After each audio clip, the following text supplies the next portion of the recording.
Good evening. Creve Coeur School District 76 regular meeting on February 18th, 2014 is now called to order.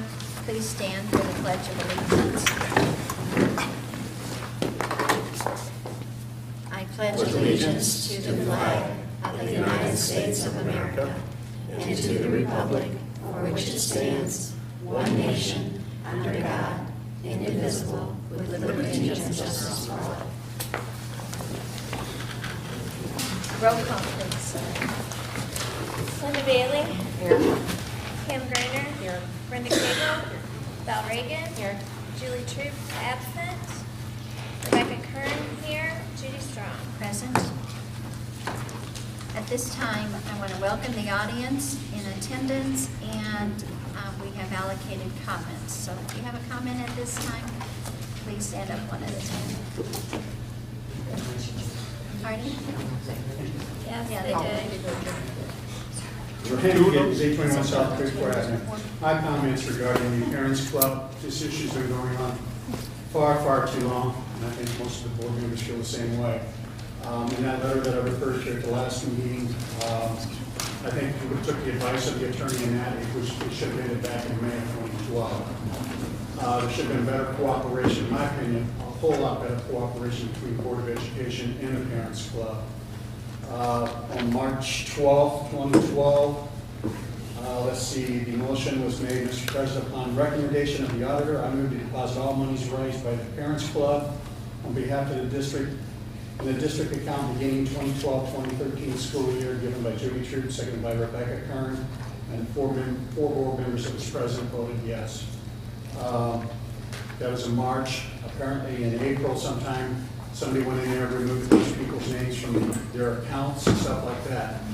Over the summer of 2012, some of you are not aware, but the community and the Parents Club was told repeatedly that the audit is being done by a local firm. By the end of that summer, it's like, this is taking way too long, it's ridiculous. Let's get that audit out to the public and get this issue resolved with the Parents Club. Never did get the audit. I got a letter that the district office has not been in contact with the auditor. After telling the community in May, it was the district office that set up the audit. It continued on and on. The community was also told that those Parents Club are not raising any money, and they're not allowed to spend any money until that audit is completed.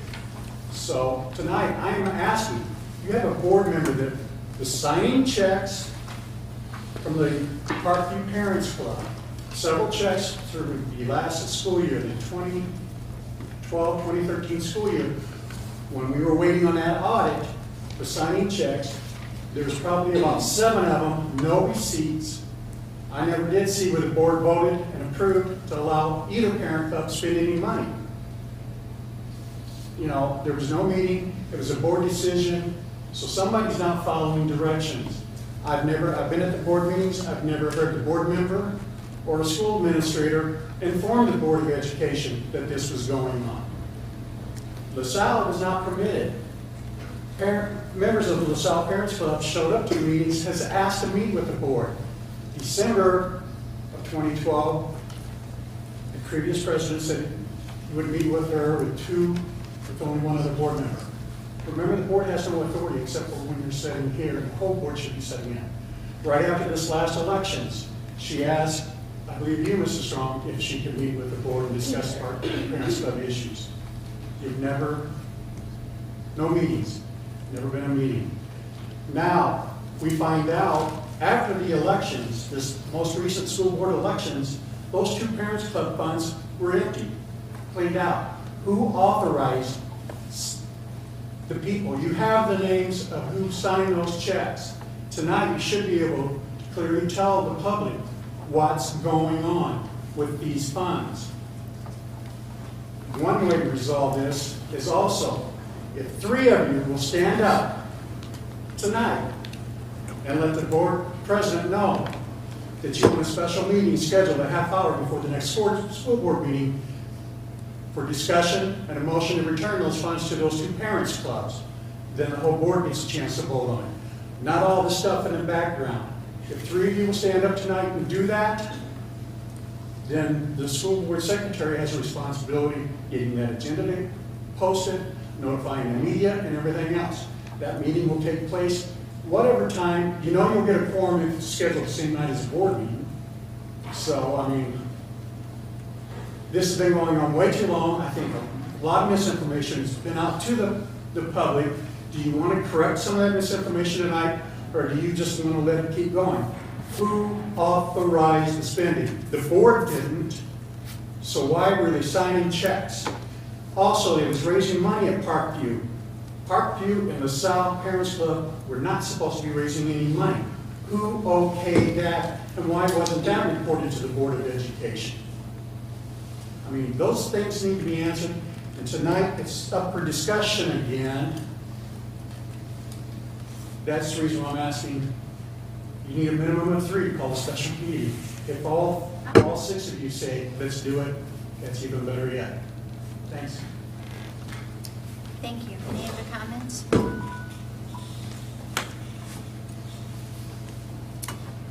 Having none, we'll move on to our action items. May we have a motion? I make the motion to approve the consent agenda as presented. I second. Roll call. Linda Bailey? Oh, I'm sorry. We want discussion. You were too quick to answer me. Thank you. Discussion on our consent agendas. I had a question. Mr. Aldridge was answering it. Under, mine's not numbered. Maybe they are. I can't see it. Page 10, it says 43 computers, checks for a total of $59,000. It's not computers, it's computer checks. So that was my question earlier. It was answered.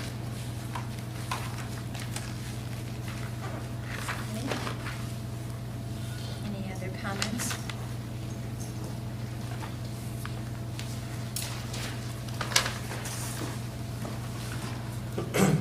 Mr. Aldridge does a good job getting back to us when we do have a question, so appreciate that.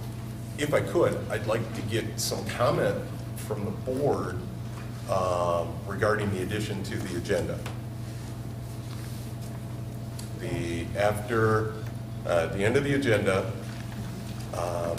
I've started, well, this one's the first one, putting what I'm calling as a financial dashboard. You see that at the end of your agenda.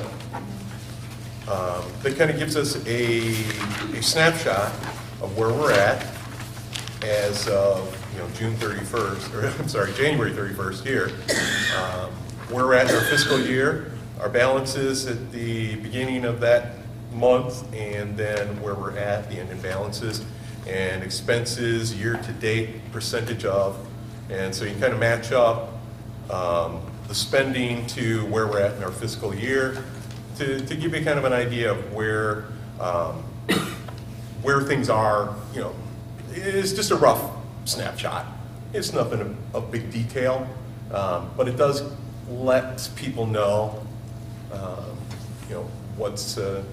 what might be going on with the school district, and if they have, questions, then they've got something that they can look at and say, oh, I wonder what that's about, and it gives them some information to the public about the finances. I thought it was helpful.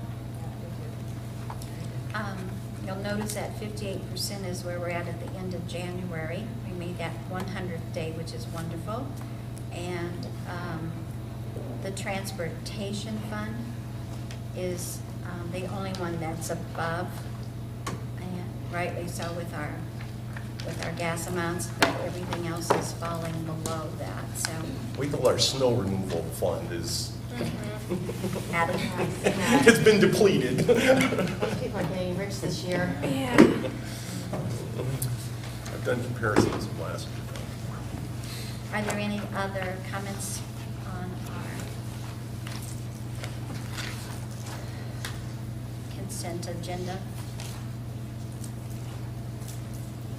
Seeing none, now we'll take roll call. Linda Bailey, Aye. Pam Griner, Brenda Cagle, Val Reagan. Rebecca Kern, aye. Judy Strong. Oh, yes, thank you. Motion carried. There's an item. Yeah, I know tomorrow. I mean, it's 6 of one, half dozen the other. Okay, D2, could we have a motion, please? I make a motion to approve the supplemental educational services provider contracts. Do I need to go on? With Sylvan Learning Center, Peoria, and the iPad Tutoring Inc., and Above and Beyond Learning. Second. Okay. As I've talked about a couple different times, the supplemental educational services is a service that we have to provide as a part of our Title I grant. We have to use 20% of that grant to provide parents with the opportunities and choices of supplemental educational services. We held a meeting for the parents back in November, and we sent out the letters to those parents who qualified, those families that qualified, and they were able to choose which vendor they would like to use for their supplemental educational services. And the issue that is there is that the school district doesn't have any.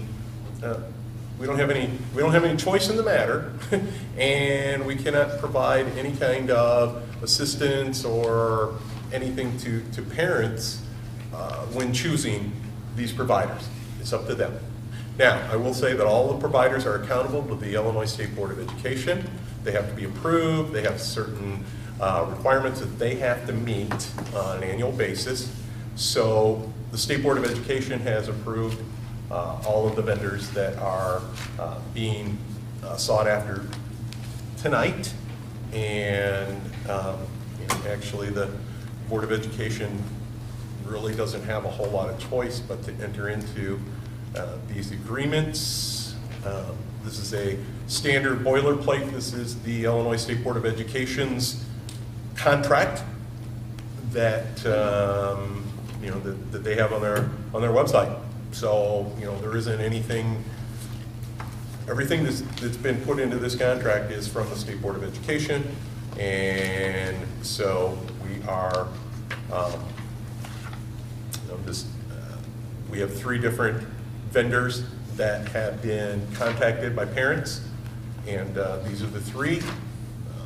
iPad Tutoring, Above and Beyond Learning, and the Sylvan Learning, which is All Students Succeed Sylvan Learning Center.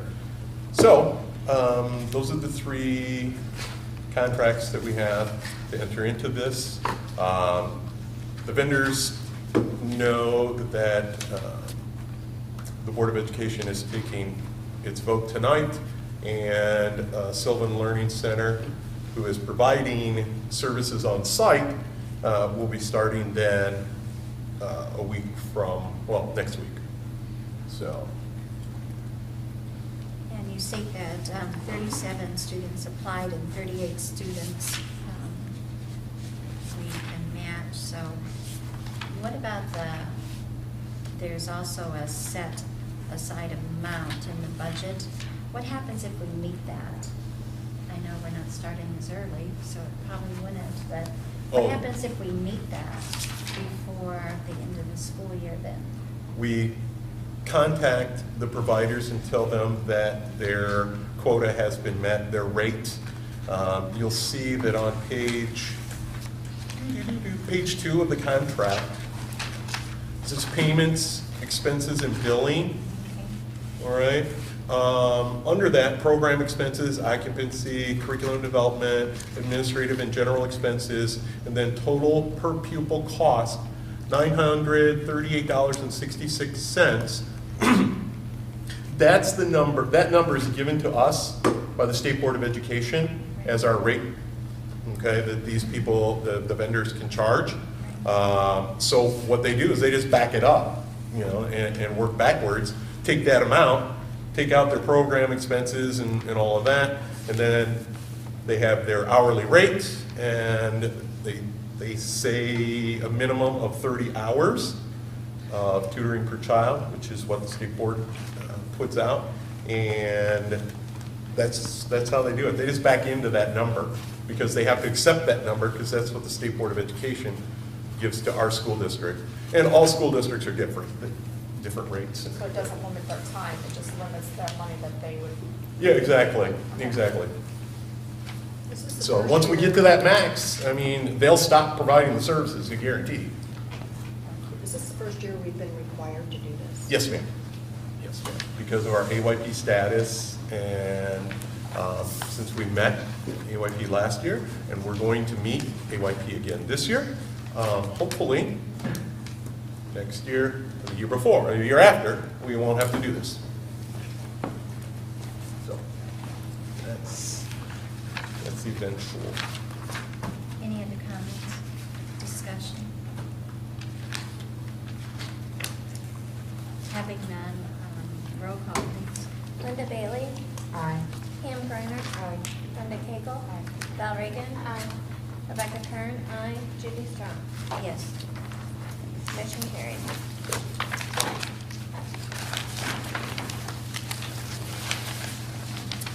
Moving on to item E3, a motion please. Make a motion to approve the contract amendment submitted by Unity Point Health for the inclusion of Proctor Hospital as a care provider within the district's health insurance network. Second. Yes. I just received the letter from Unity Point Health, and it's my understanding, because I haven't really kept track of all of this, it's my understanding that Proctor, Unity Health, and Methodist, all those guys have kind of worked some of their voodoo stuff, and they're all like one now, or maybe they're just two and they were three, I don't know.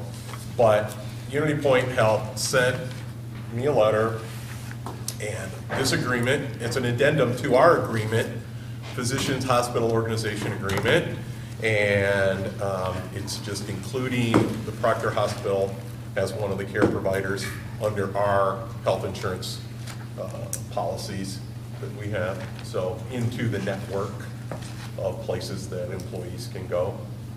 And I'm just assuming it's because of the merger. They didn't tell me in their letter, so I don't know, but that's what I would assume. Ms. Reagan, you might know more than me. Unity Point bought out Proctor.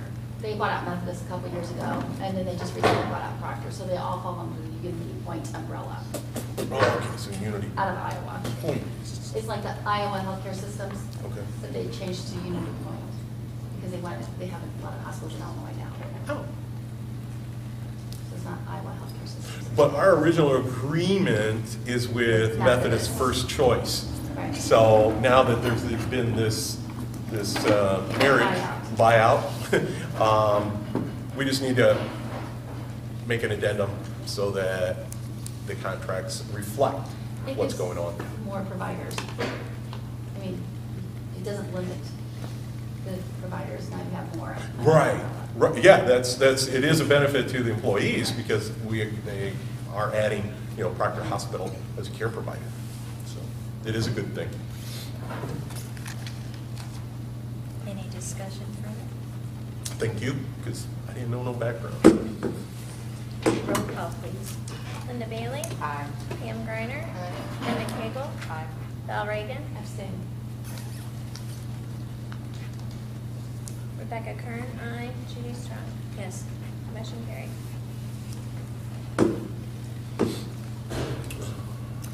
RE4 needs a motion, please. Make a motion to approve the annual 8th grade field trip to Six Flags for the 2013-2014 school year. Second. In keeping with our policy, 6:240, Any field trip that is outside of a 100-mile radius from the school district must be approved by the Board of Education.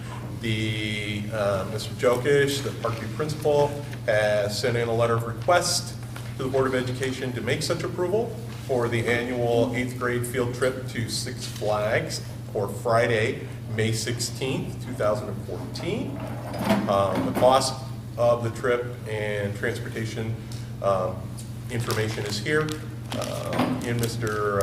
Jokish's letter. So it's just to the board for approval. And my recommendation is to deny this request because we've been out of school too many days, Mr. Jokish, and you just need to keep your kids in school. Oh, they're 8th graders, aren't they? They're not learning anything over there. Especially on May 16th. They're not learning. Is there a rain date? Rain day. Snow day? They go in the rain. Snow day might be. His letter says a bus. Is attendance down so much that they can take only one charter bus now? Oh, Mr. Jokish? We've not had to take more than, we've not had to take more than one bus for several years. This 8th grade class is a little bit bigger, so we may, and we consider that. I can't remember the last time we've taken 2 buses. Usually we probably get about roughly 2/3 of the kids wanting to participate. If they don't go, it's really just because I go to Six Flags all the time, I'm scared of rides. We try to encourage everyone to go. Some kids opt out, that's fine. So, but yeah, there's definitely the possibility with our slightly larger 8th grade class. I think we're around 82 kids, whereas a lot of years we're around 65. So we might have to take 2. So.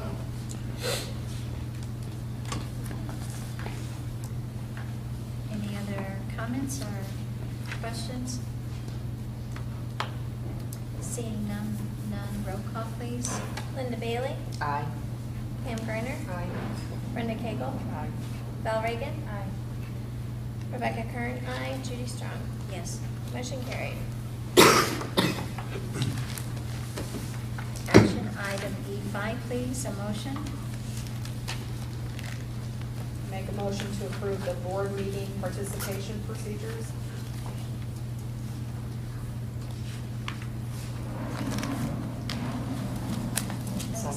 Second. Could we add as presented so that if we ever need to go back, it'll be attached to the minutes? Thank you. As presented. Do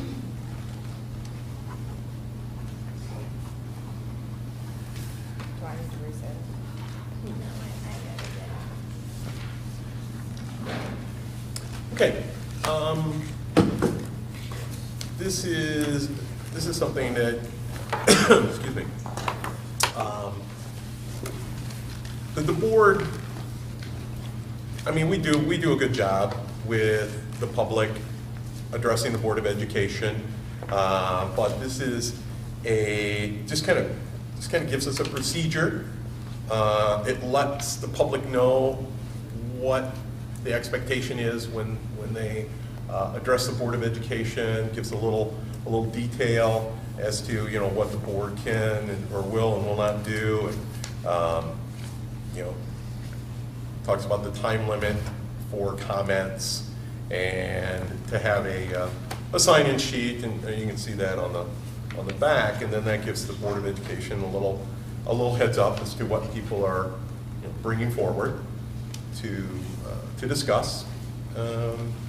So there just isn't a clear process or procedures, and I just thought it'd be good to put something into place. And so this is what I've come up with in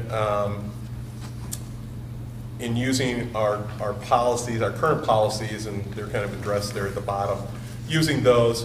So this isn't anything that is made up out of my head. These things are in these policies in different parts, as you can see. So I just kind of put them all together into one page and tried to condense it down into something that was manageable and give the public some direction.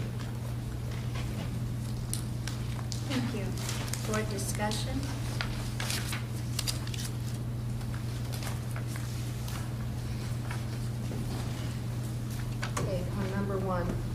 that the speaker sheet, they have to sign in on the speaker sheet prior to the start of the meeting.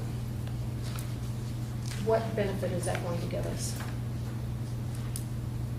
I assume we're gonna get it immediately before the meeting, correct?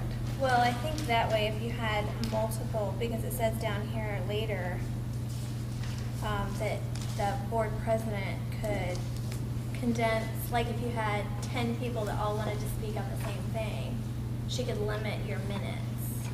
If you were, 10 people were all speaking on the same topic. Yeah, because you can't take, it says that you're not supposed to take over 20 Yeah. minutes on one subject. On one subject. So if I am the public and I sign in that I want to speak on this topic, and in the middle of my conversation, I think of something else, am I allowed to say that or not? I guess if you were in your 5 minutes. So you're not going to restrict them to only what they sign in as? No, and it's also something that the board will have possibly at our committee of the wholes to discuss. You know, we need to discuss this, this was brought up. Well- So it's a written way for us to keep track of what's been brought up. I noticed that when I was seeking through a lot of our paperwork for this meeting that, I don't know why, but I had a board meeting for the village, and they're doing the same thing. They have a lot of the same policies that are in place. Yeah. If you look So the in village board Robert's is not rules. limiting? No. You could speak, because we went there and things weren't on the agenda, we spoke, and they were really quite nice and very attentive and asked questions, and issues got resolved. For the sake of time element, and of course, you know what all we have to address on our agendas. So it's also for helping direct the path of the board meetings and to be accountable to those. Well, and I think what's nice is that they have the person's name, so I'm thinking on Mr. Giddens, but if Mr. Giddens has addressed the board on such and such date, and he's asked for a topic to be discussed, and we've never addressed that topic, I think this is something in a committee of the whole meeting, or the next time we go into a closed session, why aren't we addressing the issues? It's been on this thing for the last 6 months, and we've not addressed it at all. So that's where I would find this helpful to me, that I could go back and say, when did he start addressing this? Well, maybe if we could change the language a little bit and say we encourage everyone to sign in, not make it mandatory. That way, if we for some reason don't address the issue, we can say, we don't see that anywhere. It does say encouraged. Okay, so it's not mandatory. No, it does say encouraged. Members of the public are encouraged to first Okay, attempt. this- And I think that the topic could be broad or vague. But I just find that interesting. We've been talking about this for a year and a half. Why hasn't it been addressed? Why haven't we gotten it resolved? You know what I'm saying? So to me, that would be something that would be, maybe as we knew, that'd be something that'd be helpful to me. I kind of like that the village board puts it right on the back of their agenda. Mhm. This is how a meeting is going to be run, and the public knows that they're not no more than 5 minutes, and any questions are not going to be asked of individual board members or an employee. Board members, this kind of gives, like Ms. Strong said, same kind of content that's in this one is in the board, Right. village board. And that's what we had So- before, it was limited to 5 minutes, that's what we had. We had pamphlets that Right, we used to we would be put out in the Yeah. seats so that the public, But we never said we would not we never let had a them sign speak. sheet. And then it also gives, addressing the Board of Ed, what the community can expect from the board chair if something is out of order. Those things are addressed. So it's And I think- for both entities. I think that needs to be taken out. The Board of Education encourages members of the public not to bring school level problems to individual boards of education members. The reason for this is individual board members don't have the authority to act alone and cannot assist with the problem solving process unless the issue is presented to the entire Board of Education through the superintendent's office. kind of think that should be maybe more of a different policy, or it's probably already a policy that boards, you're only a board member when you're at the board table, we all know that, and you would tell someone, take it to the board, I can't do anything. This is what we used to have.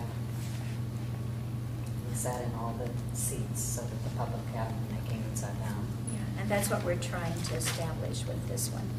And if you look at the board policies that are addressed, the board policies are right there, and that's why we've already got board policies that state these things. Exactly, so why does it have to be put in this policy? This isn't a policy. Well, does this have to be adopted, This this is- procedure? I mean, that be in this procedure? Well, I think we're trying, I mean, aren't you're you doing trying this to at the let the board public table. know that Yes. what is being done, trying to disclose more Define. information? I understand that, but if it's, this is to be done while they're sitting here, why does some of this language need to be in here? Well, because most people don't have, carry their policy book around, and they don't have a policy book. And so you're just being transparent, this is what we expect, this is what you can expect from us, and that's why it's brought up. Well, let's say you have a person that's coming here for the first time, they've never been to one. Right. And they're coming in because, you know, they stopped at my house and were throwing a fit about something. I said, hey, you gotta go through the right channels. Well, instead of going through the right channels, they walk in the door here. So if they didn't have anything, or what Linda has there, if they didn't have anything to go off of, you know, they're gonna try and do their 5 minutes and just blast everybody. And that's, I understand that, but the language about do not address a board person in public, why is it in this? Because if it's for the meeting here, why does it care if I'm at McDonald's and someone says, hey, I had a problem at school, and I look at them and I say, did you go to the principal? I think And it's the just next- something that. the I don't next know But why this is we're letting them doing know this. that. Right. That's what this I'm just saying, is. this lets them know once they're in here, it doesn't let them know it ahead of time. Well, it's in the school booklet, Exactly. you know, it's in that. It's in our policy, it'll be transparent at our meetings, it's just another way of communications, just communications. And if you'll read on, it tells you why that they're not, it's not best to approach the public to approach a board member. The reason for this is individual board members do not have authority to act alone and cannot assist with the Exactly. problem-solving process. I'm just saying it doesn't help at McDonald's. This is once you get here, so why is it in here? This is addressing the Board of Education sign-in sheet. Communications. This is addressing the Board of Education sign-in sheet for the board meeting. This language doesn't help them when they're at McDonald's, because they would never see this. No, but it's something that you could say you would get a copy of that if they can't, if they don't have it I'm just anywhere saying, else. it's you our get a copy of it when policy, they come in why don't we here. refer to the policy then? We are, the policies No, are I at the meant to bottom. tell the person, this is the policy, this is, comes down from ISBA, that we're only a board member at the board table. Well, I think at some point it would be very nice if our public had a copy of our policies online where they could actually pull that up. Don't disagree. And see what we've decided. To me, coming You're to a few of absolutely the right. meetings beforehand, it was almost like there's this secret thing going on. You guys all have the policy info and none of us people out here have the policy info. So to me, this just gives me, I didn't bring this up, or, you know, this is not my deal bringing here today, but I was very much in the dark when I first came in here, how you address the board, how you speak to the board. If I would have talked to somebody on the outside that was a board member, I'm thinking I'm getting an answer from somebody. Instead, you know, none of us have authority until we're all together as a group. Right. I just think it helps arm the public with more information.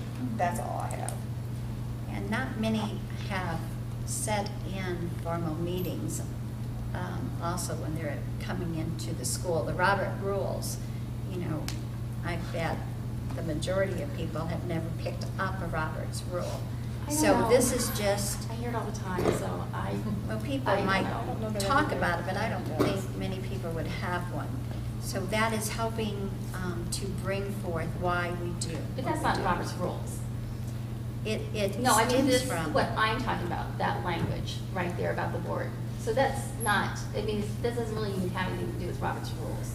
It has something to do with, you took a part of the policy and you put it in the sign-in sheet. I'm just saying, why is it in the sign-in sheet? I think it's just, well, in my opinion, it's just so that we can let everyone know in the public what this board is about, what we can and cannot do, act on our own. In Am I wrong? No, absolutely. But that being said, it only helps the person who comes and follows the right chain of command anyway. Well, I think eventually they're gonna learn the right chain of command if we conduct our meetings, you know, in this manner. What does your information there have? What does it say there, Linda? Yeah, I've never seen that, so. I Yeah, it's don't- kinda, No, I don't want you to read the whole thing. Does it have here? Is this something? It wasn't at Sorry. every board meeting, because I went to a lot of board meetings and I never got one. No. We got kind of lax because nobody ever came, but addressing the Board of Education is not a forum. It is a deliberated body. Accordingly, it receives communications, both oral and written, as a medium of information. It does not debate the contents of such communications, but considers them in making decisions and in the establishment of policies. It tells that you do the Pledge of Allegiance. The President of the Board will recognize members of the audience who wish to speak on action items on the agenda. Not more than 5 minutes will be allotted to each speaker, and no more than 20 minutes per subject. In addition, any person may communicate with the board in writing or any other school-related subject. Upon request to a board member prior to the meeting, an individual may address the board for a time not to exceed 5 minutes. Kind of redundant. And then it goes through one person at a time may speak. Because all public meetings of the Board of Education are made a matter of public record, each speaker, when recognized by the president, shall give his name and address and announce the general subject before presenting any views. It's basically this without a sign-in sheet, and it seems to be, it doesn't have the detail in it, I Well, guess. see, that's when I wanted to address the board years ago when Dr. Wilt was here. If you did not want to speak on an action item, you had to speak with Dr. Wilt first and make an appointment to come to a board meeting to speak on anything that was not on the agenda. We never had that when I was on the board. You were on the board. Well, then he just. That's how Let me Dr. Wilt did it. rephrase that. We never denied anyone to speak. We said plenty of people are going to speak on action items not on the agenda, and we never denied I was told anyone. not to show up unless I wanted to speak on an action item without That me. was- when Yeah. I first started coming to a few of the meetings, when Mrs. Davis was here, it was almost like the person that was coming in couldn't even address the board without having to send in a letter ahead of time. And you don't want that. You don't We want don't want that, right? I mean, want we to do let not want anyone that. speak. So I That's not being think, transparent. with somebody coming in and just signing in, I don't know that anybody sitting here, maybe I'm speaking wrong, would have a problem with that, because again, I could look back at this and say, oh my gosh, they've been trying to address this issue for a year and a half. And they can look back at it, especially if we say But- sign-in sheets go with the minutes. Exactly. Because it is not placed in the minutes. You can't go back in the minutes and say, Mr. Gibbons was at the meeting. It's not saying that yet. Right, that's why Or we don't have whoever. that as part of the procedure. Don't mean to pick on you, Mr. Gibbons, but I think that maybe this should be part of the procedure, that this is with who was here the last time. And Not go with part the of the minutes? procedure, but part of, include this in our next packet, that somewhere at some point in time, all this stuff needs to be made public on a website, webpage, where they can go in and say, who was at these meetings, here's the press policy, this is what you agreed to, this is what we kicked out, instead of it having to be, and looking like it's a secret. Even though it's not a secret, it's public information. It is, you're absolutely right, because if they FOIA it, they would get it anyway. Exactly, and it might tend to stay away from some of the FOIA action, because the information at some point is all out there for the public to see. It's not like you're hiding anything, Exactly. right? Right. So, that's the only comments that I had about, because when I first saw this, I thought, oh, this is a lot of info. But when you look at it, I think we're trying to address what everybody is concerned about here, even if it's something like that, like a pamphlet, that's kind of a neat idea. well, what are we going to do with this, I guess, is my question. If this procedure is approved, what are we going to do with it? What did you want to do? I didn't put it What on would the you agenda. suggest? What would you suggest? You had a suggestion. We would do something similar to this. I don't think that's such a bad Yeah. idea. But didn't you also say what you would do with the list?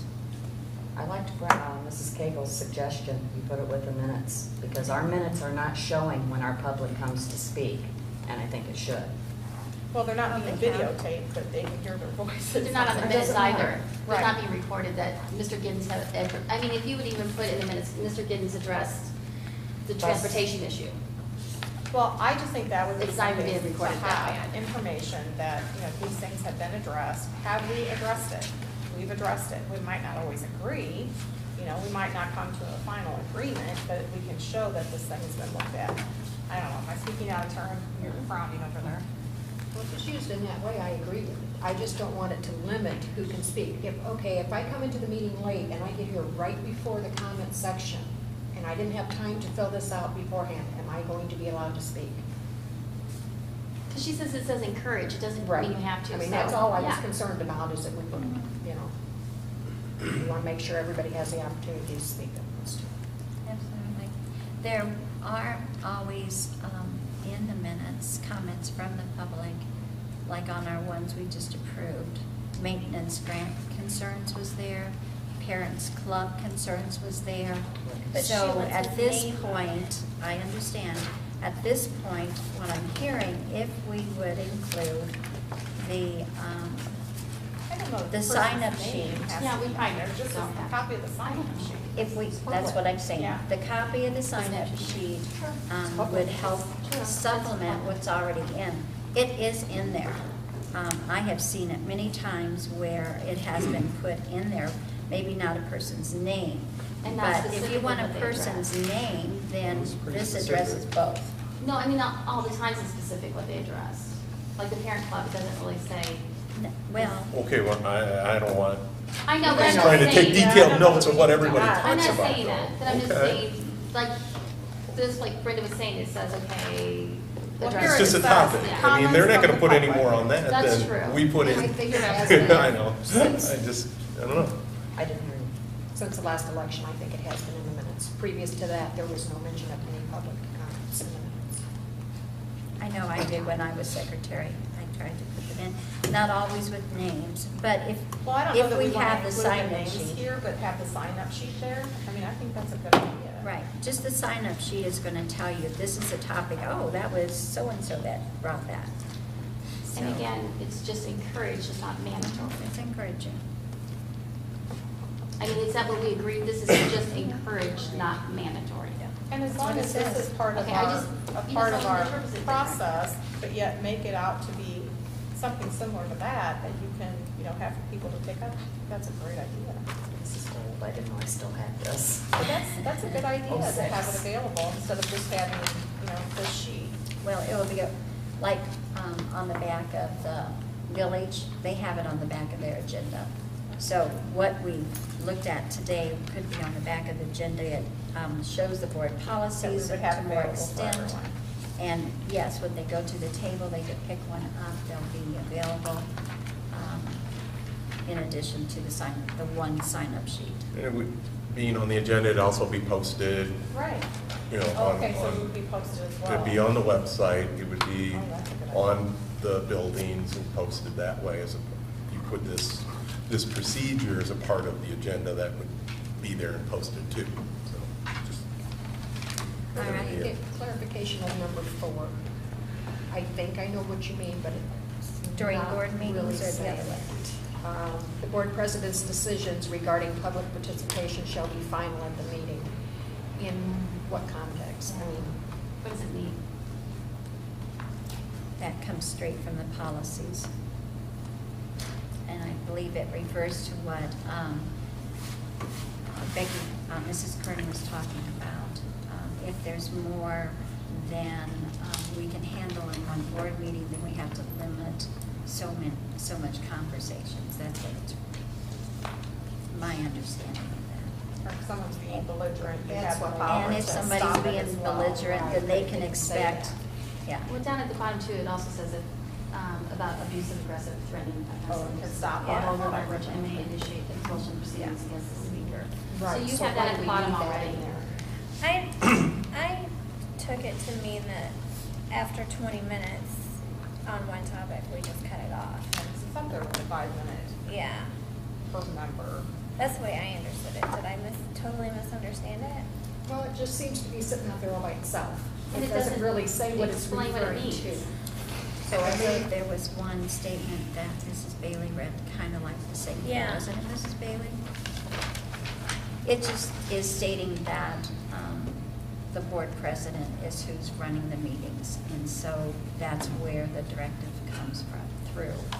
If we can only allow 3 minutes, then 3 minutes is all that we can Okay, allow. then why couldn't we take that and move that up there behind number 2? Just move that sentence up to go behind number 2 so that we know what it's referring to. No, I guess Well, that's not the only thing. Because number 3 says the board president may reduce public comments to conserve time and give the maximum number of individuals an opportunity. And then So number there's 4 30 is involved. So then maybe we should the move board it under number, president's decisions. It kind of flows if we Three. read them all together. if you read them together, but if you take them individually, that's not what it means. I mean, And What that sentence is saying is that the board president has the control over the meeting, and that person's decisions, if the board president decides that, you know, there are 30 people here, but we only have time to listen to 3, all right? Can you go out and declare 3, you know, spokespersons? That decision is final at the meeting, okay? That we're not gonna get into bunches of big debates over that decision I of have no procedure. problem if it's due to the time constraints, but, okay, let's say, and I'm not going to pick on Mrs. Strong, but let's say a president says, I don't like what you're saying, you're done, and cuts him off. We're all gonna get Open Meeting Act violations filed on us for that reason, and I don't want the president to have that ability. The Under president those should, circumstances. president should have enough training that they know that they are a servant to the community. That community has their rights to come forth and say what they want. It is not, the president's own opinion that should be brought in. So if you vote in a president, you better believe that they have been directed to know why they're sitting. Judy, I love what you just said. You're absolutely right. However, past experience, and this is for future boards, not just for this board, we have to make the language clear. And the language clear is for every board president. In the past, it has been that way. Sit down, we're not gonna talk about it. So no, we need to make the language clear what this means. Okay, I'm just saying, ladies, that I didn't make this sentence up. This was out of the policy that's already in your policy handbook. But we're adopting Okay. a new one right now, so let's just make it clear. 2230. This is just A new some procedure. steps. I know, Yeah. so let's make the procedure You know. clear. If we want to make it clear for the public and we can't even know what it is, it's going to be very difficult what the sentence means. And we can all make a lot of scenarios that can, go into a lot of different interpretations. I think what Ms. Strong is saying is the most correct. And I understand there've been problems in the past that boards have, truncated some expressions. That's happened. And when that does happen, then the public votes. Okay? That's the Well, team of it. then, Well, can we just Okay. put it with this other? I mean, no one's saying she shouldn't have that authority. We're just saying to make it more clear what that means. okay, but then you're gonna put that sentence under each one of them? No, under number 3. 'cause Then it- it's it just would go limited with to the it. number 3, to conserve time and give the maximum number of individuals. To And reduce that's the comments, only, conserve that's the time. only decision that would apply to. On one topic, right. If you have 20 people that want to speak on one topic, yeah, just limit maybe that. But if you have 20 people that have 20 different concerns, do we really want to limit them? Well, does the board president's decision, and that's all we're talking about. We're not talking about limiting, people. We're just talking about the board's decision regarding public participation shall be final. Are we going to say that the board president runs the meetings or the procedures and helps, makes decisions regarding procedures? Comments are limited to 5 minutes, and a board member will keep time. That, maybe the board member, as we say in here, They're not going to hear board members, sorry, got a little off there. The board president may have to limit, instead of reducing the number of talkers, maybe we limit it to 3 minutes apiece. And if that's the board president's decision, then that's fine at that meeting. And that's, right. Okay. Okay? The policy reads, observe the board president's decision to shorten public comment to conserve time and give the maximum number of individuals an opportunity to speak. That I agree with. Yeah. No problem. Because that explains, it just explains it a lot better than the board Okay, president. is that sentence, the board president's decision regarding public participation shall be final at the meeting? Is that also in the policy? No, not that I can find. 2230? Mhm, Okay, I'm looking at it. I have a concern, and I need some clarification on 2.230. I don't Well, have you it. gave it, you sent it to us in email. Okay. Okay. Do you want- As this states, I can't find where it was ever approved by the board.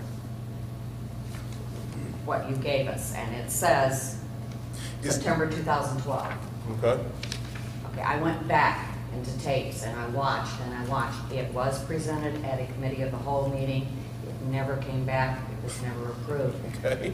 Okay, I just thought, I mean, it may have been and I missed it. And I can only go by what is I understand. available to me Absolutely. in the district office. Well, somebody maybe needs to check it, and I could have missed it. I'm not saying that I didn't. But I think we need to check on this before we start grabbing it for stuff, That's true. okay? It was at the September 10th meeting that we brought it up. Okay, but it was never voted on then. Not that I can find. Okay, Otherwise, it's only the top part. This is our current policy that I have, and I know our books haven't been updated, so okay. this is what's in my policy. And the administrative secretary says that if there's Creve Coeur School District across there, then it was adopted by the school district. And I always go and say, Stephanie, is this the current policy? Is this on the computer? Is this in your book? Because I don't know Right. what I have, what you have, I don't know. And in her defense, she wasn't attending the meetings either. Well, So, yeah, and like I said, I could have missed it. okay. Somebody needs to go back and, Look at the board minutes. well, I can't Or we find. need to re-adopt it. Or we Right, could just re-adopt it. As a safety You measure. you re-adopt your policies every year, Well, right? After they're Right. approved and adopted. do you remember Mrs. Strong? Mrs. Kern, you were there. Because My memory is way too You know, it's full. just one of those. Don't it's- take that. Oh, no, this was a lot of discussion. Oh. It was at Parkview. Did you remember it not being done? Yeah, that's why I went looking for it. And you haven't brought it up before this? Just came up. Okay.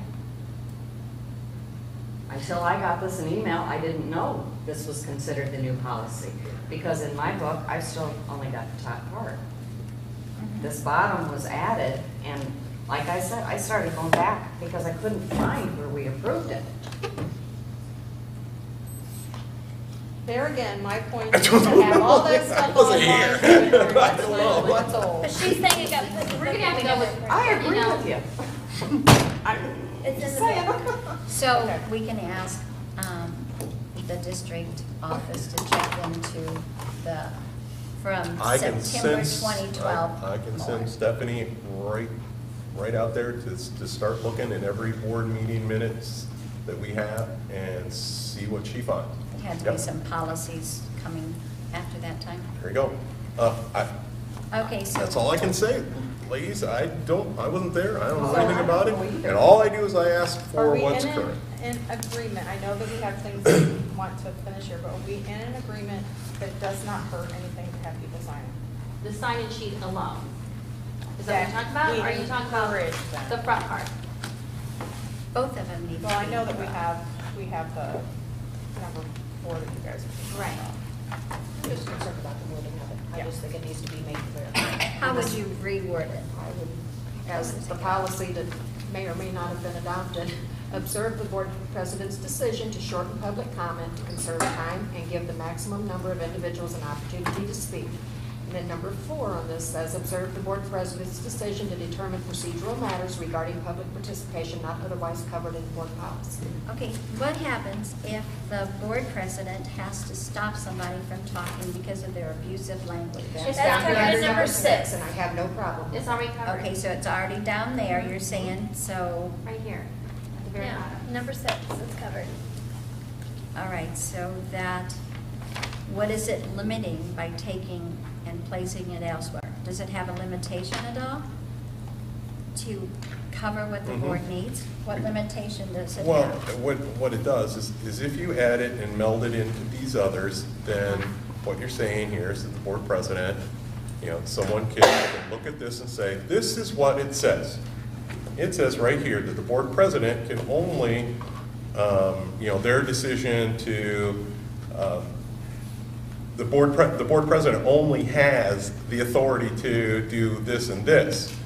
That anything else, the board president's decision is not final, and we can sit and debate this stuff on and on and on. So, yeah, it does put a limitation. If you're adding it into those, you're saying that those are the only thing that the board president has discretion over, and this here is, this sentence in here is saying that the board president has the decision-making capability, and it's final at that meeting. And that's I think that's how it should be. the press, I don't that's the think press it's how it should policy. be, I don't because we know. were all accountable for her decision, whether it's I right or understand wrong. that, but there has to be a point where we look to a president, whether it's her or you or Linda or somebody else, and that person, whether we agree that they are in that position or not, they are the president, they have the authority. They don't have the authority to change policy like our president of the United States just changes policy, But she has the policy to, someone has to have the policy to say, we're done. You have to put it in a policy, and she needs to follow that policy. But limiting the speakers and just having the language saying you're gonna limit the speakers due to this and that, it doesn't hurt. But just have a blanket thing in there that she could decide who gets to speak and who doesn't, and say that we're covered because it's under our policy, we get in trouble.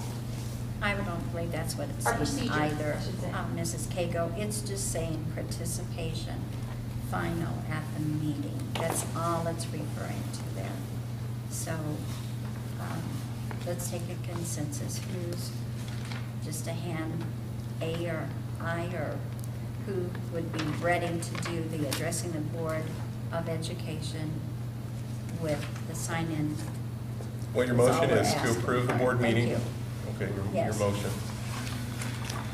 To approve the The- board as meeting presented. participation procedures As As presented. presented, that was as added. presented, Mhm. yeah. But then, Okay, so who's ready to vote? Who would say yay? Are you ready for me to do roll call? No, we're just taking a consensus. Or we should just do a roll call. It's already on the table too. Yeah. For The the motion. motion's on the table. And we do roll calls for everything. Okay, well, let's do a roll call then. Mhm. okay, I have a question though, before we do that.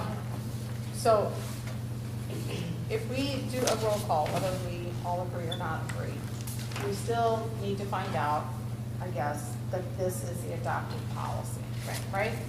So we could actually table this until our next meeting to find out if this is actually This is the procedures, they said it a doesn't matter. procedure. So we could withdraw our motion or? It's a procedure that he took from policy, so. Okay, it's the procedure that we took from policy. But what they're saying, what has been said is that may not be, the policy that I fashioned this from may not be the board policy. That's Well, that's that's, why I'm saying, should we And I don't know. withdraw It is this what and I really table don't. it? It doesn't matter, it's still It just is a what it procedure. is. Yeah. I mean, it doesn't refer back to the policy. It's not in here Well- saying referring back to. I would take out applicable board policies at the bottom so that there was no confusion, because I wouldn't want to send somebody to- Right. and they see that this is completely different than what the policy is, though. And then we So could that's- adopt that at a later point, and have that put on there? But while you've been discussing this, I was reading this pamphlet and trying to compare it with this. this is where this came from in the policy. Mhm. That doesn't mean that it was approved, but it's almost word for word with the exception of a couple lines. I'm kind of with Mrs. Cagle. Can we get this clear cut, bring it back, so we know what we're voting on, or just vote? Just vote.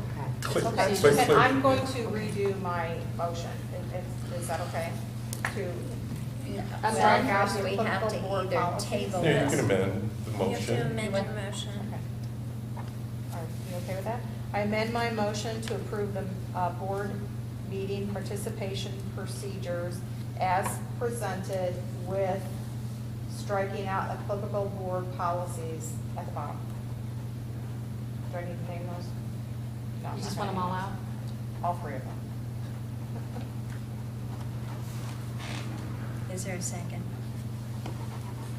Second. Who wants to have it? It was a tie. I'm gonna go It with doesn't Libby matter. since I had already marked two people.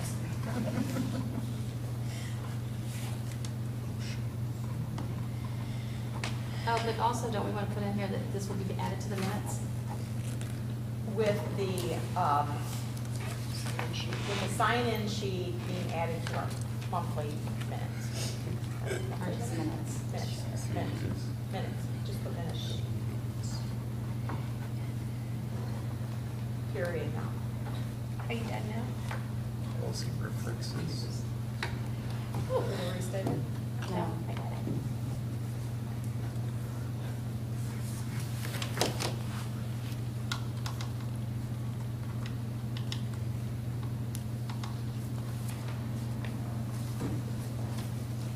So I'll make a motion to amend, approve board participation procedures as presented. You take out as presented though, Yeah, you can't have the ask. because you're deleting. Yeah. Sign-in sheet to the minutes, right? The sign-in sheet to the Yeah. meeting minutes? Yes. Okay. Without the applicable board policies. Right, I had that, deleting the policy references and adding the sign-in sheet to meeting minutes. All right, let's take a vote, please. Linda Bailey. Not totally against it, but I'm not comfortable yet either, so no. Pam Griner. No. Brenda Cagle. Yes. Val Reagan. No. Rebecca Kern, yes. Judy Strong. I say no. I'd like Motion to not see us carried. table this. Okay.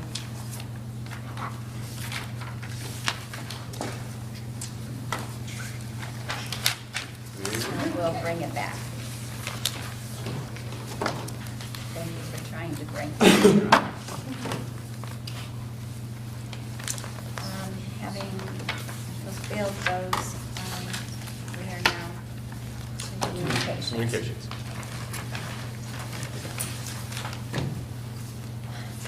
Having none? You didn't get No a pamphlet on any communication, right? I didn't see get any. anything. Okay. Moving on. Informational items, Mr. Aldridge. Yes, informational item is board goal-setting meeting, March 1st, 10 a.m. in the South School. And my request was that the Board of Education submit ideas for lunch, drinks, and snacks to the superintendent. So please do that. If not, then I'll make choices and we'll just have what we have. The other informational item was the FOIA request that we received this month. And we have one request that was related to the Regional Office of Education's request for documents, and it was in last month's packet. So this one was asking for some of the documents that were referenced by Ms. Owens in her letter. And you can see that that was the district's response was there, and that it was responded to in good fashion. Then there was some clarification that happened, and And so that led to another FOIA request, which will be in next month's board packet, because it was just given and just received, sorry. So that'll be in next month's board packet. What's the question on the one? I hope I can answer it. I think maybe it's a typo. It is on Mrs. Owens' response. Mrs. Owens' response? Yes. I don't have any responsibility for what she wrote in her letter. Okay. Her letter's her letter, and some of the things that are in here, I may or may not agree with. Okay. It was the $500. Yeah, I don't know where that came Isn't it from. missing several zeros? Well, And a yeah, 2. because if you look And a back, 2. Okay. my response letter is in here too. This is what I sent to her, and then this is what she sent out. Okay. So That's fine. I just I'm was responsible. kind of confused. Yeah, I know, All me right. too. But my responsibility is in here. Because I'm like, where did that come from? I never said that. And that's really not in what I put in here, so. I thought maybe we better start looking again. $500 is much. So, yeah, I was, that was, I don't think it was a typo, that's what was in there, so. But our response was there. I think she just assumed that that was the case because that's what, I mean, some school districts have, Just you not know. really. I'm just assuming, I don't know. I don't know. I'm just- Now. Can you get anything fixed for $500? I was wondering about that. Nope.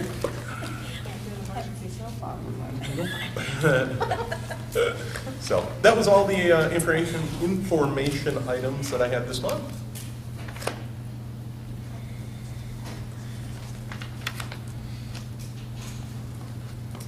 Okay, thank you.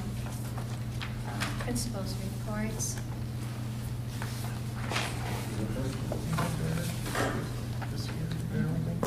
Good evening. Oh, I'm sorry. No, go ahead. Ms. McCarthy, I might go under communications next time. I apologize, I saw something. Okay.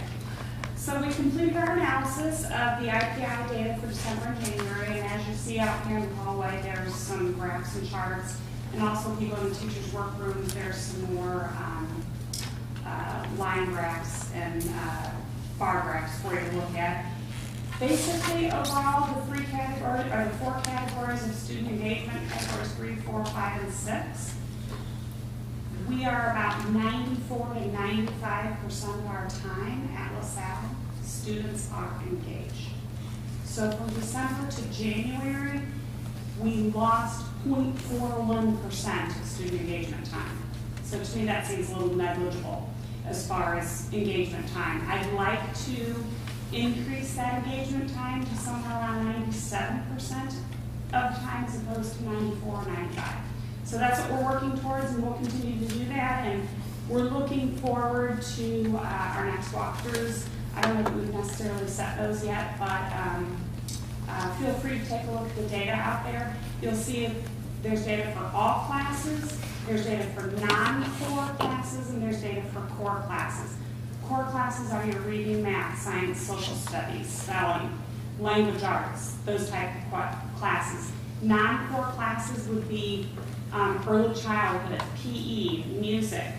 There may be some special ed courses that are counted within the non-core if they couldn't really tell what they were doing with. If we walked into a special ed class and they were doing reading, then we marked it as reading, so it became a core course. So just because it says core, non-core doesn't mean it's special ed, not special ed. They're all mixed in. But I think we did a really nice job with it. And the teachers are really using a lot of that instructional practices inventory information to enhance their teaching and become more engaged. So I'm seeing a lot more of it as I walk around the school. We celebrated both our 100th day of school and Valentine's Day within 2 days. February 12th and February 14th. Woohoo! Thank you, snow days. Hopefully they're over by now.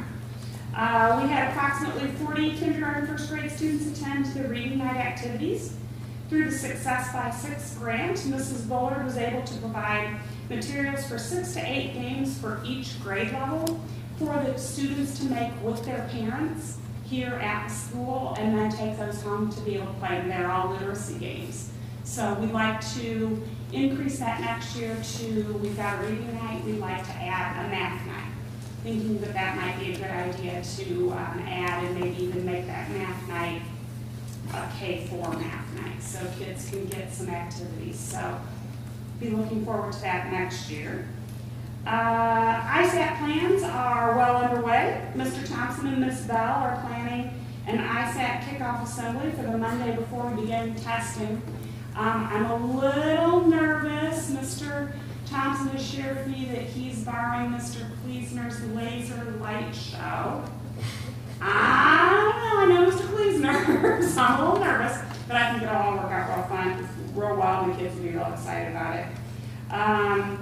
A team of teachers have ordered and received incentives to give each child for putting forth a good effort on each day that they test. So we like to give kids something every single day. I think they've got these little bracelet type things. And every day that you test, you get to choose a new charm to put on it. They're plastic. I mean, they're just little things that you can put them on your backpack, or you can put them on your coat zipper or something like that. And they're just a little token. In addition to that, the K2 teachers are having their students decorate little gift bags with good luck sayings on them for ISAT, and they'll fill them with a special smelly pencil that smells like peppermint, gum, peppermint candies, we ordered little flashlights that say, I'll probably get this wrong after I had it in my head all night trying to remember it. LaSalle students shine bright. Do you remember now? Something about the ISAT, but it all rhymes and it sounds really cool. So anyway, something about LaSalle students shine bright. So sorry about that. I'll probably think about it in about 5 minutes. But they'll get little bags, and then on the day before that, Monday before, the kindergarten and 1st and 2nd grade students, we want them to feel like they're part of the test and part of what's going on in the school, and keep them involved in it, so it's not just 3rd and 4th grade who are taking the test. So on that Monday before the kindergarten, 1st and 2nd grade classes, we'll walk around to the different classrooms, and then we'll each child will give an individual bag to a child and say, good luck on the test, I know you do good, or just something like that, just to give them encouragement to know that the rest of the school is behind them. So that's always a neat time to watch that happen. And on Friday at our SIP day, we reviewed the professional practices evaluation or educator's guide. Talia can attest to the whole hour-long deal. I held up the agenda for our SIP day, which said 12:45 to 1:45 ISAT procedures. I held up the sign-in sheet that said ISAT procedure review and all their signatures on it, and then I held up the sheets that they all signed off on, which comes in the testing manual, that they had read them. And I said, do you know what all of this is? And they all kind of looked at me, and I said, this is called CYA for me, because I'm not going to ISAT jail. So you guys have now been trained, you've got the booklets, you've got everything. If you decide to do something other than what's been said or in this book, it's on you. So given the things that have been going on around the area, I felt like we really needed to make sure we hit that hard, hit it well. We talked about a lot of different questions, a lot of different situations. We got a lot of things cleared up. So it was really a very valuable time spent together. So that's what we've done. So any questions or thoughts? Thank you, Mrs. Connell. All right, good evening. Last Friday, we did the early dismissal day for students. That's an 11 o'clock day. So we spent a lot of time with our students. It was an Operation ISAT preparation day where all the different homerooms have partnered up into 6 different groups: Army, Navy, Air Force, Marines, Coast Guard, and like the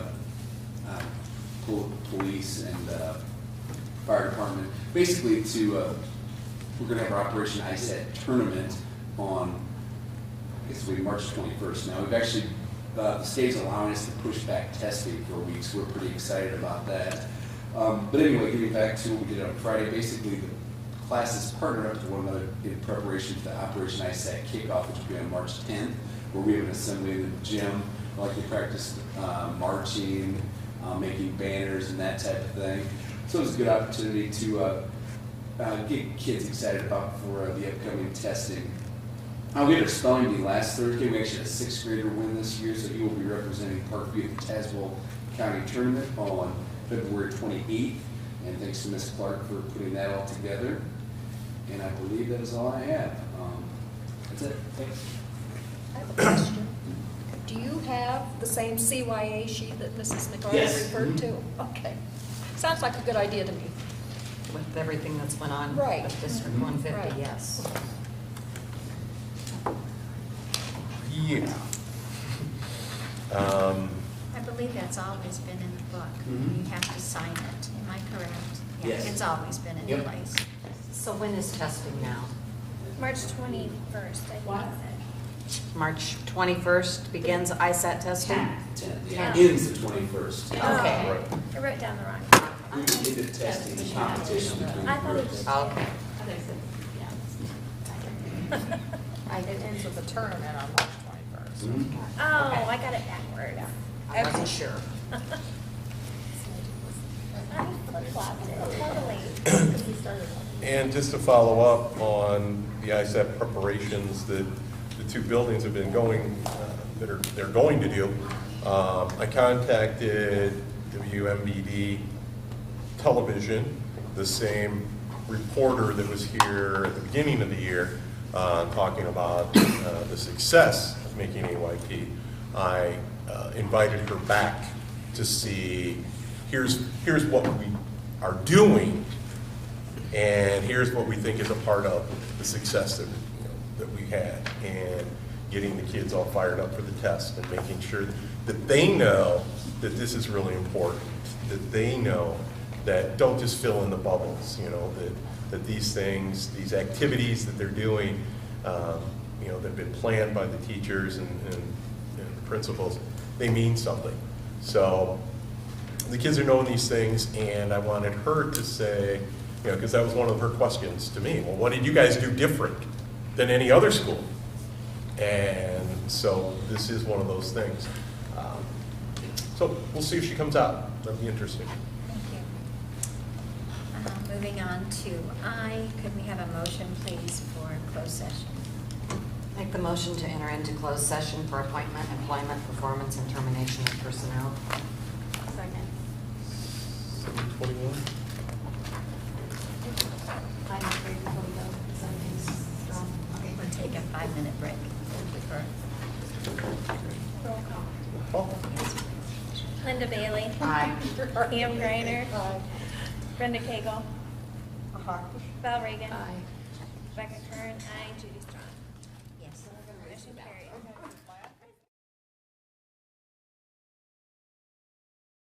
No, that's fine. Can we have a motion, please, to resume regular session? I'll make the motion to resume. That's all I can do to take care of this school, Second. let alone another one. No. 7:57? 7:57. Roll call, please. Linda Bailey.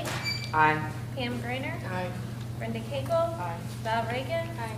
Rebecca Kern. Aye. Judy Strong. Motion carried. Out of the executive session matters, could we have a motion, please, for K1? Make a motion to approve the superintendent's recommendation to place Pam Gentry on the substitute teacher list. Second.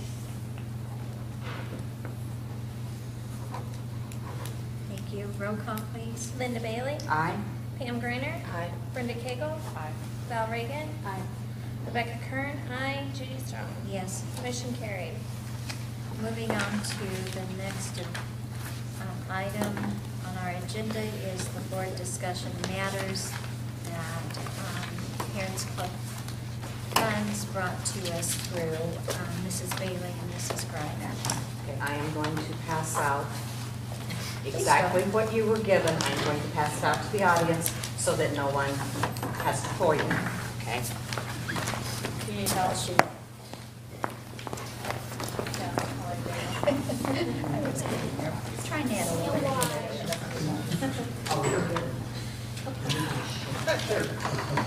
In English.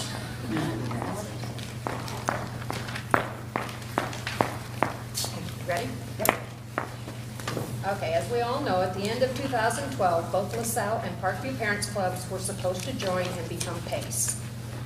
In reviewing the minutes from the LaSalle Parent Club meetings, we found that the club approved the following purchases. Picnic tables not to exceed $2,200. Mrs. Davis was able to get these donated at no expense, therefore the money was not used. Playground repairs were approved not to exceed $1,000. There were repairs done to the slide at a cost of $472.28, and that was check number 1189. They also approved 2 smart boards not to exceed $5,500. The smart boards were purchased and installed at a cost of $5,260.73. That's check number 1195, 1196, and 1197. That's on LaSalle's Treasurer's report. Treasurer's report. You can find those. Yes, according to the LaSalle Parent Club Treasurer's report dated June 2012 to May 2013, the club started with $11,331.26. There was one deposit dated August 9th in the amount of $35.70, making the total in the account $11,366.96 at the beginning of the school year. The other deposit that you see on the Treasurer's report was startup money for PACE. That was for market day, and it's taken out under the expenses, so it was just an in and out. Under the expense section, you will see, excuse me. Phone's not in there. Exactly. You will see that numerous checks were written for purchases not approved by the parent club, including one written on May 21st, 2013, in the amount of $4,479.82 to clear out the account. The only checks that were authorized expenditures are 1089, 1081, 1189, 1195, 1196, and 1197. The unauthorized expenditures listed total $5,533.95. Okay, moving on to Parkview, the same thing. Parkview Parent Club was supposed to join and become PACE. However, apparently a group of parents were allowed to conduct business as Parkview Parents Club without holding public meetings throughout the 2012-2013 school year. We have included a treasurer's report from that group. It shows that this group conducted fundraisers that included selling spiritware, book fair, proceeds from a couple of the dances, and the play at Parkview. They paid for such items as the DJ for the party, Warrior Way prizes, popcorn supplies for the ISAC party. From this treasurer's report, we see that this group raised $3,499.80. They spent $3,538.03 on items for the students according to the documents that we were provided. This group was apparently allowed to proceed as they did with the consent of the previous administration. To clear out the Parkview Parents Club account, a check in the amount of $5,436.36 was written to District 76 on August 14, 2013.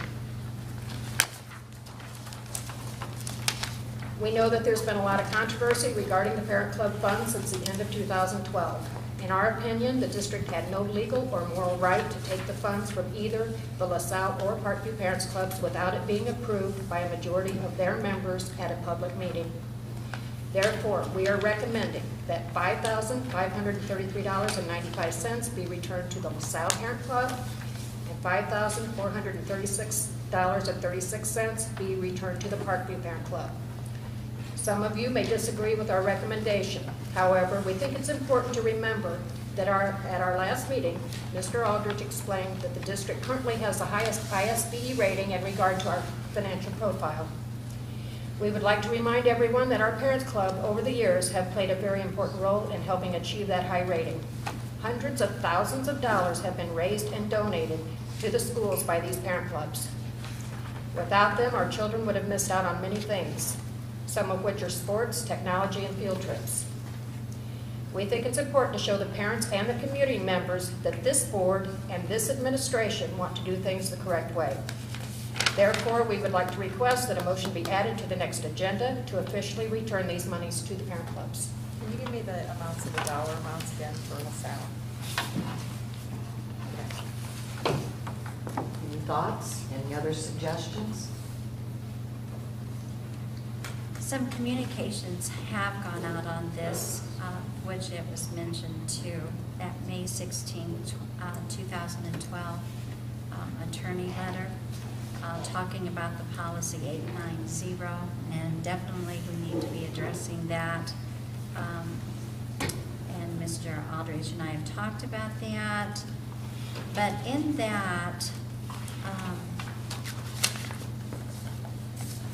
couple of things were mentioned. One was, when you're doing the policies, be very careful on going with what the policy is bringing forward, because you want all meaningful provisions. They are helping you support yourself. So that was mentioned. And then he also mentioned why this policy should help direct our steps.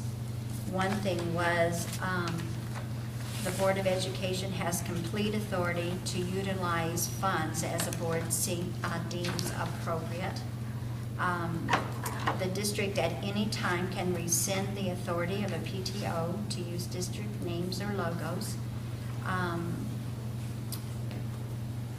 And the superintendent can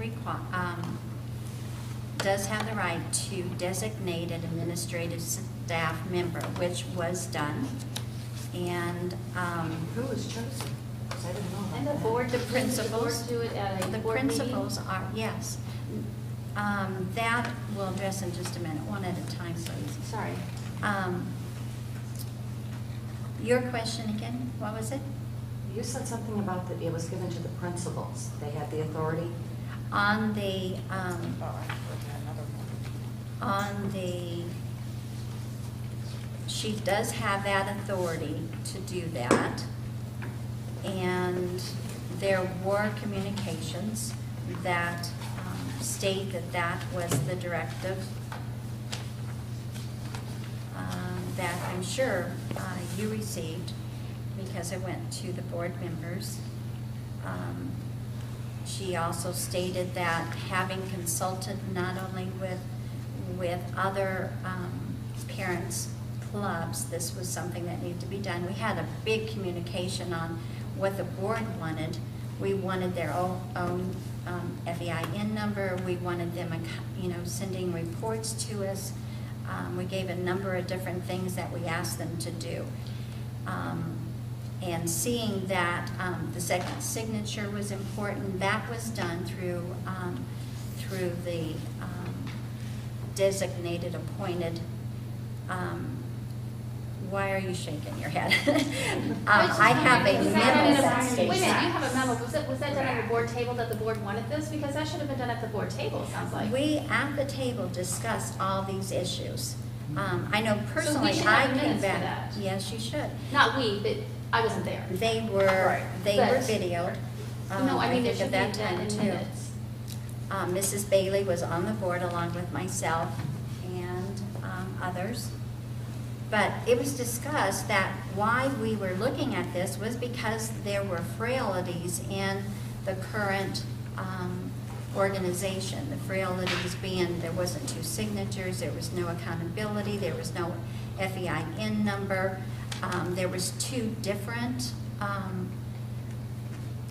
clubs, thank you, organizations instead of one showing the whole, for a whole district. So those were some things we had as a board discussions. I know I brought it back after I went to a few of the financial things up in Chicago. But those decisions had already been made. I know now what you're talking about. Okay. But that was after the fact. Basically, the money that was raised by these two parent clubs, they didn't get the authorization to decide where it was to be Okay. spent. And is that because they were not, I wasn't there. I know. Is that because they were told that they couldn't function, or they just weren't functioning, or whatever was happening? And then that money then was spent on the smart board for LaSalle or whatever they needed You've for got the Parkville? minutes, we gave you the minutes. Okay. I mean, believe that's all I this- can tell you, I don't know. And it shows that she did follow those steps. Bottom line is, our attorney stated that we had that authority to do what we did. And bottom line is, we've got a new parent club that is following the steps that we wanted when we had our discussions. They do have their FEIN number, we do have accountability going, they have 2 signatures. So we can't correct a past. I know you're feeling that that is what you're kind of suggesting. However, we followed the attorney's directives. And I can talk about this now because it has been in a FOIA. And so the FOIA has already explored that, like Mrs. Cagle mentioned. If we would have this on our websites, these things are visible. They're clear. And so, But Mrs. Strong, neither Uh-huh. one of these clubs made a motion to dissolve theirself and to join PACE. That was never done. It was taken from them, the way I understand it. When we started getting into the minutes is when we went, wait a minute, this is not right. It was on an agenda. People came to the meeting. There were 3 out of 4 Parkview Club members that came. There were LaSalle Parent Club members that came. And they Now voted you're to talking dissolve their PACE? own club. They came to the board meeting. But they voted to dissolve their own. What she's saying is, within their own club, their own meetings, they have to vote to do this. We can't, we as a district don't have a right To force them. to force them. But I thought before I came on, I thought that was part of the whole controversy, and maybe I'm totally mistaken. I thought that was the whole part of the controversy, is that things weren't being done. No, they were told, and I remember sitting in the audience, that they were told that maybe things were not adding up money-wise, and they were gonna get an audit.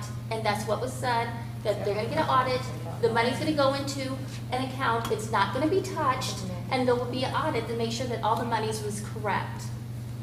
And the audit never happened. And that's in your So- packet from Ms. Gail Well, Owens. and I think both So clubs it's- agreed to merge, I think so. but it was supposed to be at the end of the school year. And then the money, I understand, was frozen, and they weren't allowed to continue, to finish out the year. Finish their business. So they thought they would have the money till the end of the year, they'd be able to make their motions, And spend spend their it. money, and then the next school year, it was supposed to combine. Okay, let me just verbalize this for a second. I don't know how that was all ran, but if you're ending one corporation under one FEIN number, or however that was set up, then those monies are still there. They But then agreed those to end monies it at a were certain spent. date. Because from my understanding, the money's not missing. The You money just think that it was spent in the with- wrong manner. The money was spent without authorization from those clubs. Okay. and So and who I don't had, think they so those who people had the the authorization. who had the authorization is the main point? Who gave the authorization for that money to be spent? Okay. The school district can't do that, it wasn't ours. Exactly. no, that is not true. Well, that's where I'm thinking, because before, now, okay, I wasn't here and actively involved in that, but, so, if it wasn't set up properly, right, it wasn't running the way that, No, I think LaSalle Parent Club and Parkview Parent Club was set up properly. I don't think there was any issues with the way it was set up. well, I don't know that It's that's just the what I, PACE Club was changed. that's what I've heard, that It's been something like that. wasn't happening there, I think and the LaSalle- school board then took They action. didn't take action because it wasn't set up properly. Okay. That Or parent club has been accusations set up for never, 20 or 30 Never years. founded no or facts. whatever. there was no facts. Why? They didn't have an FEE number, they weren't incorporated. I thought they were had- using our Jerry, it's been FBI that way number. for 30 years. I don't care. Does the new We're not one have discussing one? that. Does the new Yes. one have Yes, their own I just FBI stated I number? guess that that's they my do. whole point, guys, hold on a second. Coming again from a corporate procedure, okay? You have a new group, I don't care what the name of it is, you have a new group with a new FEIN number. You have an old group, maybe I'm wrong, I did not think that they had their own FEIN They do. number. They did, they Because had the I districts. thought that I had heard that people were going and who, someone said from the board meeting, I could be totally wrong, well, you don't know if they're going to buy themselves a sweatshirt or a t-shirt or if they're actually spending, that's what I had heard at a meeting. Okay, so that just, to me, I assumed that there was not a separate FEIN number, they were using a There school. wasn't. It had always been. And there was only one, and the other issue was the cash being dealt out, no accountability between two signatures on the check, things like that. And so that's what we have appropriated for this new PACE group.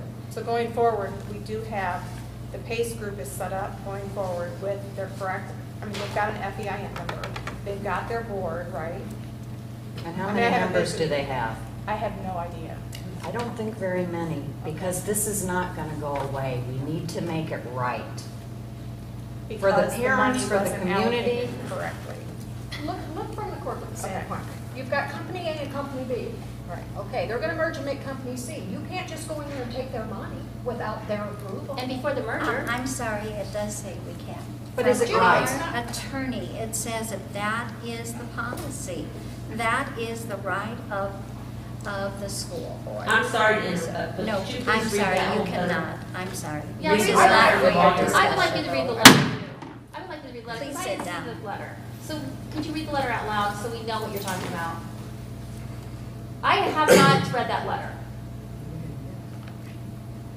I didn't get it, no. First two paragraphs are key. That was the policy that I'm was in sorry, effect. Mr. ma'am. Giddens, I can't have you speaking. That was the policy that was in effect, first two paragraphs. He's talking about your policy that was in place, not yours specifically, but Thank you. the school districts. And he's talking that it wasn't, it took out what should have been in there. And then he goes on to state that the school has every right to do what they wanted to do to help support. Now, you'll have to remember that most of our training about this time is after all of the monies up in Dixon have been stolen from the city and things like that. So they're really presenting to our different seminars that we go to in Chicago or local. I'm sure Mrs. Kern was at a few of those also. But they're presenting that, get yourself so that you're not liable and you're not vulnerable. So these are things that we started to address. We don't want to be vulnerable if there's only cash going in and out. We don't want to be vulnerable that there's only one signature. We don't want to be vulnerable that this is the school district that they're representing without their own corporations. So those things were what we were addressing. I understand that. Okay, So and in that's that, why. in that letter, it is from the attorney, can that be shared? It seems that it's already been out in the public, so I guess Okay. there is no attorney-client privilege here. Okay. The boards are, I mean, I don't know where it went, but Mr. Giddens is quoting Right. scripture and verse, right, Right. from the letter, so it must be out somewhere. So, May 16th, 2012, if we have to do this.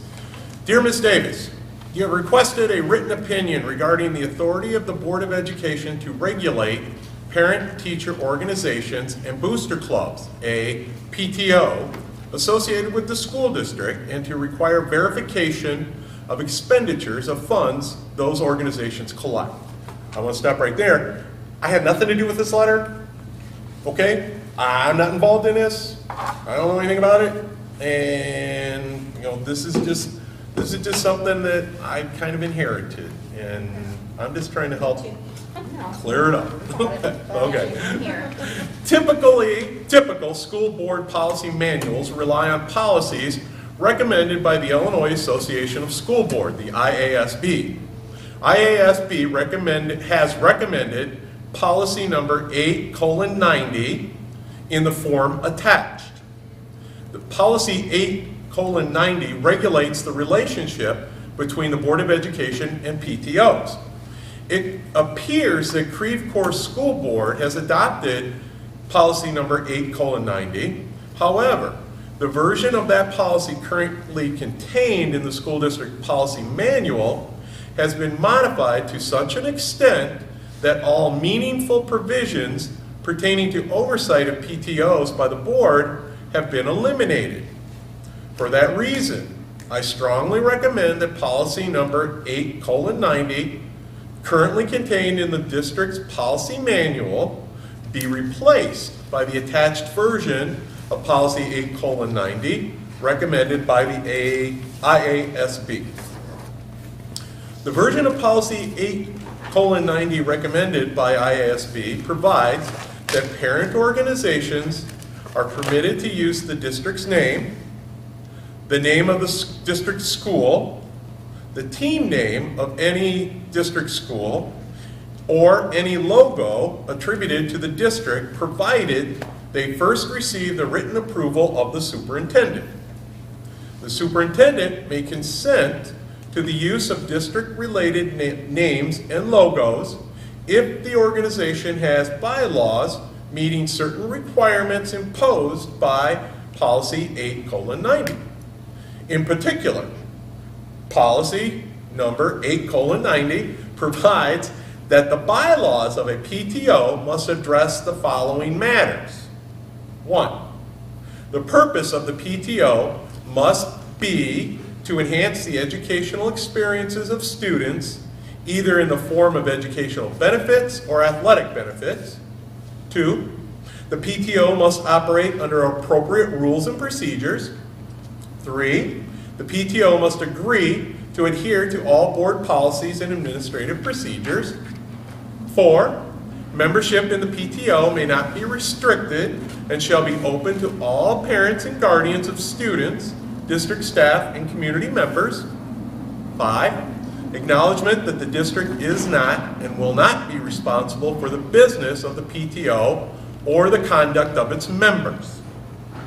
6, an acceptable agreement for the PTO to maintain and protect its own finances. 7, recognition that while PTOs may make recommendations regarding the use of money given to a school, the Board of Education has complete authority to utilize such funds as the board deems appropriate. That's the end of the enumerated steps. The district may at any time rescind the authority of a PTO to use district names or logos.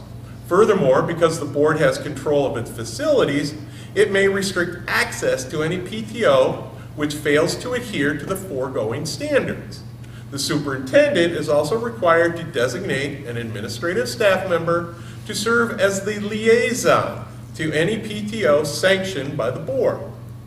Many PTOs generate significant sums of money in the name of the school in order to promote educational and extracurricular activities.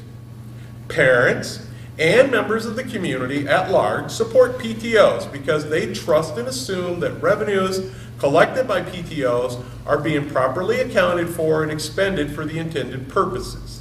I strongly recommend that the board require, as a condition of establishing or continuing operation of any PTO in the district, that the PTO keep permanent books of account and records sufficient to establish the amount of gross income collected by the PTO and the amounts and recipients of disbursements made by the PTO. Disbursements made for reimbursement of expenses must be supported by receipts.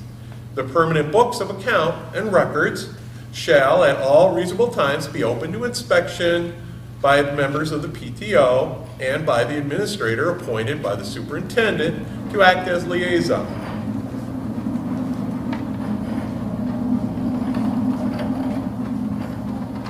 The bylaws should limit use of the funds to expenditures which enhance educational opportunity in the district and/or improve extracurricular opportunities. The bylaws should require that expenditures be made only in accordance with procedures set forth in the bylaws and ensure that payments made by the organization are approved with the signatures of at least 2 authorized members of the organization. The required signatories could include the administrative liaison. As noted in the preambles of Policy 8:90, PTOs are an invaluable resource to the district schools. I am not suggesting, and you have not suggested, that anyone involved with any current PTO operating on behalf of the district is guilty of any misappropriation of funds. Nevertheless, the board and administration have, in my opinion, his opinion, not mine, an obligation to ensure that information regarding funds raised by PTO for the benefit of the students attending Creve Coeur schools is available to all interested parties. Sunshine and shared approval of expenditures greatly reduce the risk that funds collected by a PTO will be misused. Please call with any comments or concerns. That was a letter from Mr. Michael J. Tibbs, the attorney for Miller, Hall, and Triggs, which is the board's appointed legal counsel. So that's what was sent in this letter. Okay. That was back in May. May 2012. 26, 2012. Yes, that was what was sent. And If I basically, could comment, we have checks, we have bank statements for LaSalle, and you can see exactly where all the money was going. I mean, It was put together by our district office. right, but I mean, I actually have copies of the checks, you do Right. too, in all the It was put FOIAs. together by the district office. It That's who wasn't put these together- treasurers' reports? From my understanding, that is true. Well, I missed that, I'm sorry. I don't. She was commenting on the treasurer report that we handed out. Those were put together by the district office, I guess. This one? Yes, is that what you're referring to, Mrs. Strong? Right. Charles Grant Club Treasurer's Report. Okay, we didn't do that. We got that from the I office. understand. But I'm saying, I'm saying it wasn't the parents club that did it. right, but we went, And that was one of the issues. We wanted it to start being invisible. Do they have the treasurer report? Did we ask, I mean, did you as a board ask them for treasurer reports each month? I mean, I still get, I mean, I guess it just keeps getting circular. It's still, I mean, it says can recommend and regulate. It doesn't really say that you can take the money and dissolve their club. It does in the letter we just heard. I didn't hear that. I heard it said you can regulate. And there wasn't any club. There was no Yes, organization. there was. There was a LaSalle Parent Club and there was a Parkview Parent Club. I was a member. So there was that. But it wasn't formed. And we It have was minutes. One time, 1 minute, one time. And it wasn't formed in the order that we have asked our new PACE. And that's what I That's the think is new the case. That was, bottom I'm just line. saying they regulated, and even he says that, under the old policy. And they had their own bylaws. Exactly. Both groups did. So do we have a right? It says we do. according to that letter, it does say that we have the No, right. it said, it's a gray area because the Eight policy, he point- says recommend adopting the new policy that would give us clearance. But it also But they said- did it before that new policy was adopted. Val, it also says that, again, I wasn't, I totally hear what Pam is saying, but it also says that, correct me if I'm wrong, Mr. Aldridge, but didn't it say that 8:90 was so diluted? Exactly, that's the old policy, and that's how they operated. That's under your that current policy right now. That's our current, because it That's hasn't never been been updated. It updated. hasn't been Well, updated. It was here he when I came. recommends to go to a different one. So No, he's he never- recommends Yes. Okay, so Yes, we're it done. is. Let's, to go to the one that should have been But in it hasn't place. been done But it yet. hasn't been approved. Right, so they operated how they were supposed to. Bottom line is, you've got to do what you think is right, and we need to get past this. I really think we do, because what happens in your past is going to determine your future, and we need to step forward and get this settled. And bottom line, that's what's happening with PACE. We have set the standards of what we want, and they have complied to it. And Yeah, it's you fine. guys have all set the But you standards. have, Okay. you have Yeah. parents that were I in these wasn't two there. groups that don't feel things were done right. I don't feel they were done right. What is the harm of giving back this, and I didn't add up both totals, but 10,000 whatever dollars, back to these groups and let them decide how to spend it on the students of Creve Coeur? Our kids are still the ones that are gonna benefit. We win. It's a win-win. And I don't mean hand them the money. They need to work Do it with on this paper. administration, decide what is needed in the building. We've talked about internet for the kindergarten. Maybe that's something that they would want to donate this money back for. And they have Just- raised so much money and done so many school improvements in the past that it's never been an issue. Well, I understand and I hear what you guys are saying. Again, You can see both sides. I totally I understand what is written there. I understand that our policy's diluted, we need to correct that, right? Right. I also understand the fact that the groups did not have control at the end over their own money.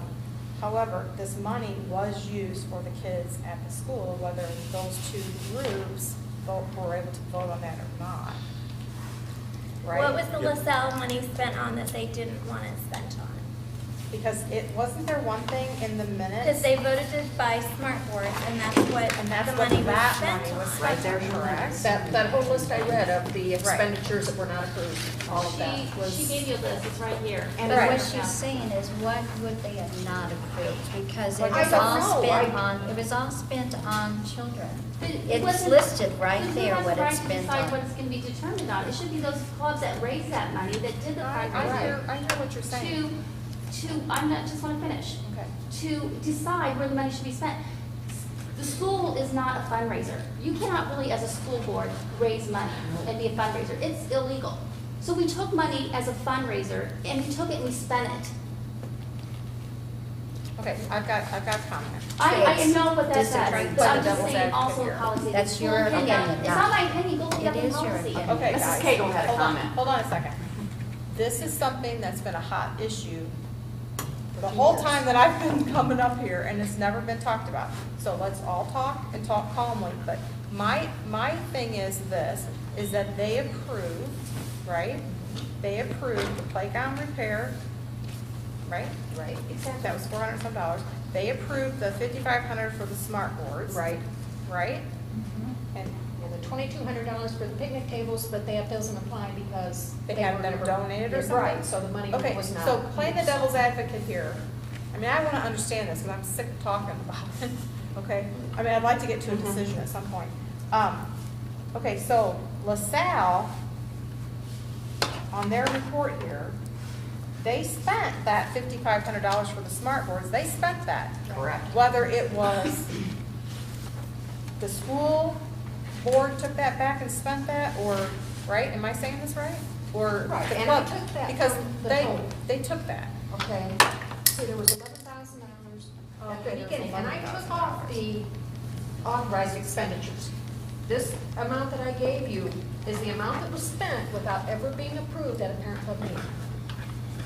Now, that's not saying if you gave this back to them, they may approve what was already spent. I don't know, because I'm not in the parent club anymore. Oh, okay, so there was only $5,500 approved, and there was still another $5,000 that, There's 5,500. that went out for more smart boards.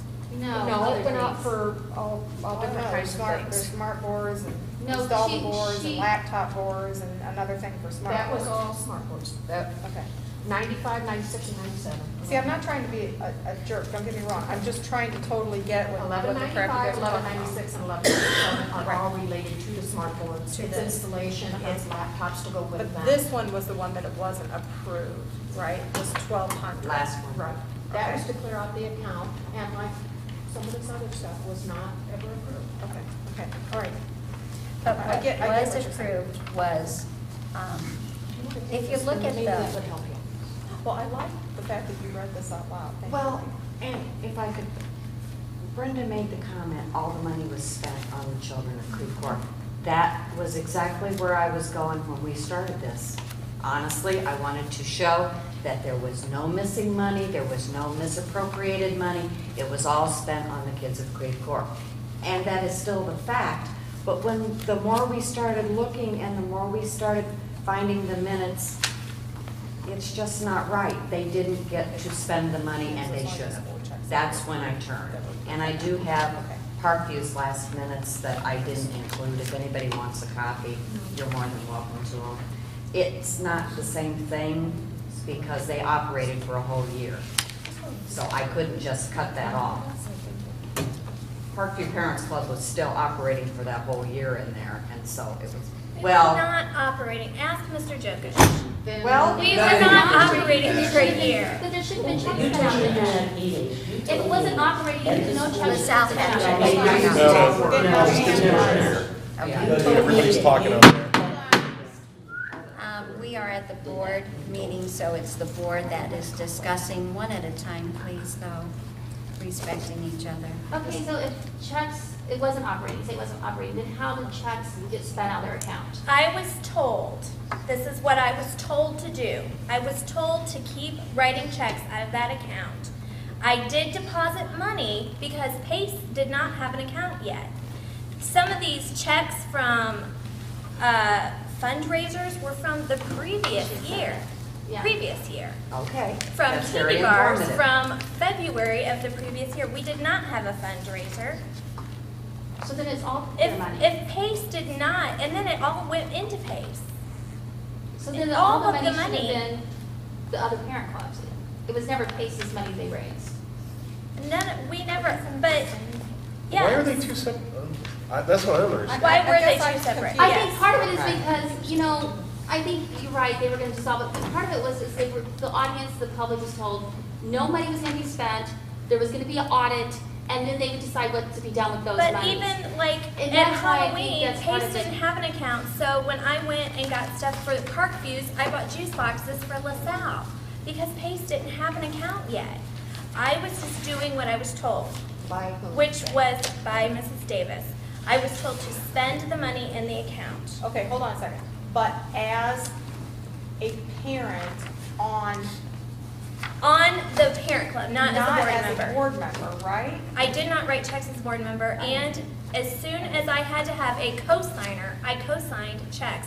Mr. Jokic co-signed all of my checks when I was told I had to have a co-signer. Any checks that were singly signed by me were from previous. But the problem is didn't the previous club have other people who were treasurers and had two signatures? No, I had never had to have two Should've- signatures. They had Should've all treasurers, set up. they had a No. treasurer, but they had a treasurer that was specifically assigned to write the checks. That was me. You were the treasurer on the. I was the parent club. treasurer. I was the treasurer on Parkview. I had previously I'm been the talking about treasurer at LaSalle. LaSalle. I had previously been the treasurer. But you weren't at the time you wrote those checks. I never wrote checks for LaSalle. LaSalle? Never. Not when I, They put the money together and. for Pace, but I didn't write checks for Pace. So I guess that's where I'm getting confused, is that you had two clubs, but they're parents' clubs, right? Right. That was being dissolved, or was told to be dissolved, or whatever the heck happened. And then you have a parents group that's formed, and now it's called PACE. You have the new, I mean, they're doing, from my understanding, correct me if I'm wrong, but they've got everything set up and running the right way that you guys all directed. They have their president, their secretary, their treasurer, they're doing the two signatures. No. Isn't it the same? It's still the parents club, right? Was the parents club in two places? It's not, now that it's wasn't one the parents issue. club. The issue is I think everything else. It's, the other parents club was accused of wrongdoing. The other parents club was told they would get an audit and then get the money back. And none of that happened. Okay. So maybe we should just make what the other board said right and give them the money back and let them spend it how they want to spend it, because they were told that's what was gonna happen. And I don't have my Under the PACE new minutes PACE. in front of me, but I did a spreadsheet on the PACE in and out, and I thought they spent everything that they raised that year. I mean, they gave us, didn't they give us a detailed Excel sheet? They did. Got it. There you go. And From going back the to point that they were started to, Yeah. because when was And it PACE shows, started then? it In shows May? deposits and checks written, so I don't understand the Parkview. I'm confused on that, I mean. Maybe it's the date. So the thing that you're asking us to do after your findings, right, Mhm. that we're discussing, is that, correct me please if I'm wrong, okay, because like I said, I'd like to get this over with at some point in time, but the money was there, it really wasn't spent incorrectly, not on kids, but it wasn't directed by either of those clubs. Right. Right? That is the issue. There's no minutes. Okay. There's no motion So the to money spend. wasn't directed, then the question comes into play, right, for this $10,000 that we're talking about, 5 for each. The board decided, or maybe the superintendent decided, whoever, that this money was going to be spent. Did they have the authority to do that? Isn't that a question? That is the question. And I guess that's what Mr. Trick says, they did have the authority, but was that the right thing for our board to He have said they had done? authority to regulate it, and under the old policy, it's muddy, so he wouldn't say he did adopt the new policy. I mean, he didn't say But under the now old if we policy. adopt the new policy now, it's new for now, it's not new for what we Right. did. And that's what I'm Right. trying to say. Right. Under the old policy, they operated the way they were supposed to. This didn't all happen the way that the parents involved in the parents club were told it was going to. And I get They that. I mean, said, if I was a you know, parent and raised that money, I understand where you're coming And from. they thought they could continue to have meetings until the end of the school year and decide what to spend their money on. And then the following year, they had both agreed, which surprised me because I didn't think that would ever happen, but they did agree to merge at the next school year. Okay, so then, was this their last meeting? Was in April for LaSalle? Yes, and I have Parkview's. I didn't. So that April was their last meeting, and then the superintendent at the time, not ours now, Right. the superintendent at the time then wrote a letter or asking the attorney for their, Basically froze the money for That is I correct. froze Days. some. I mean, I was in the audience, but from there, See, I'm trying to remember, because I didn't attend all those meetings. that the money was frozen and that once the audit was done, then they would get that, at least for LaSalle, would get that money back and they would get to decide where it was going to be spent. Okay, that was done. They had already appropriated what they wanted it spent for. Are we in agreement it was spent for what they asked? No. No. Yes, No, you're yes, not. they did. They were wanting to buy picnic tables. But they can buy She picnic saved tables. $2,000 for But that the doesn't school mean you get to district. keep the donation. Exactly. I didn't say to The keep money it. donation. Wait a minute. Everything that they asked to be done, was it done, yes or no? No. Yes. How can you say no? What if that's not the lab- picnic table I wanted to buy? She got older. What, you'd rather spend $2,000 than have picnic Not our tables decision. provided? Right, not our decision. I'm just saying. Well, you're saying that the things they asked for wasn't done. That is an incorrect statement, because they asked for They picnic. didn't ask for it to be done. Excuse me. I'm sorry. They asked for it to be spent on that. I'm sorry to interrupt. Yes, I am sorry, you are too. And I keep getting interrupted too. Well, so then let's not move only the one. picnic tables to Parkview and spend the money on new picnic tables for LaSalle and be done with it. Or just give them my stats to them. Let's return the money and be done with it Where are that we way. gonna get It's the still- money from? That's a good question. We have a Where are $6 you gonna- million budget. That money, it should be there. It should have never been spent in the first place. I don't Nobody's in use agreement. reserves, but if that's what it takes to get it back, take it out of the And what are- reserves, what give are it you back to guys- the parents' club. Okay, what are you guys hoping to accomplish? Not you guys, but in this discussion, okay? I mean, if we're gonna be open to, talking, what are we hoping to accomplish? That people in Creve Coeur as parents that are running this parents club are all going to be happy and agree on everything? I don't know that that's really gonna, are we ever happy? Because you know what? I don't see angry parent clubs here. I see one angry parent. Out in the community, there's a lot of discussion still about who stole money. And it's not, they don't come to the board and talk about it. You go around the area and they talk about it. They talk about this person's a thief because she stole the money. And I'm just like, I don't know what happened, I wasn't there. It's being talked about on a daily basis, I could guarantee it. Well, I But think Val- it's And on so your parents' what I'm clubs. hoping to accomplish is, Yeah, that's what I'm this hoping. new board shows that we don't know what happened. We know there was not an audit that was promised at a board meeting to the public. We didn't happen. So we can say as a new board, I'm sorry, we weren't there, we don't know what happened, but we want to know that we don't want your money. We want you to have a say-so, you raised it, And so they we're above board, and that we're supporting them, and that we're not doing it just to do it. Mrs. Reagan, there was an audit. That's where you're getting your. I didn't see an audit. I just told Excuse there me, wasn't can an I audit. speak? There was an audit. That's where Mrs. Bailey and Mrs. Griner got it. No, The- no. Yes, it was. It was an in-house audit. Oh, okay, it might And have the been in-house reason audit, why- I'm not sure about that, but she told, it went out I to am sure of Mrs. it. Barnett. She told the accounting firm it went out to at a board meeting. Yes, and there was The old circumstances superintendent why said that didn't occur. Mrs. Barnett did not want it to occur.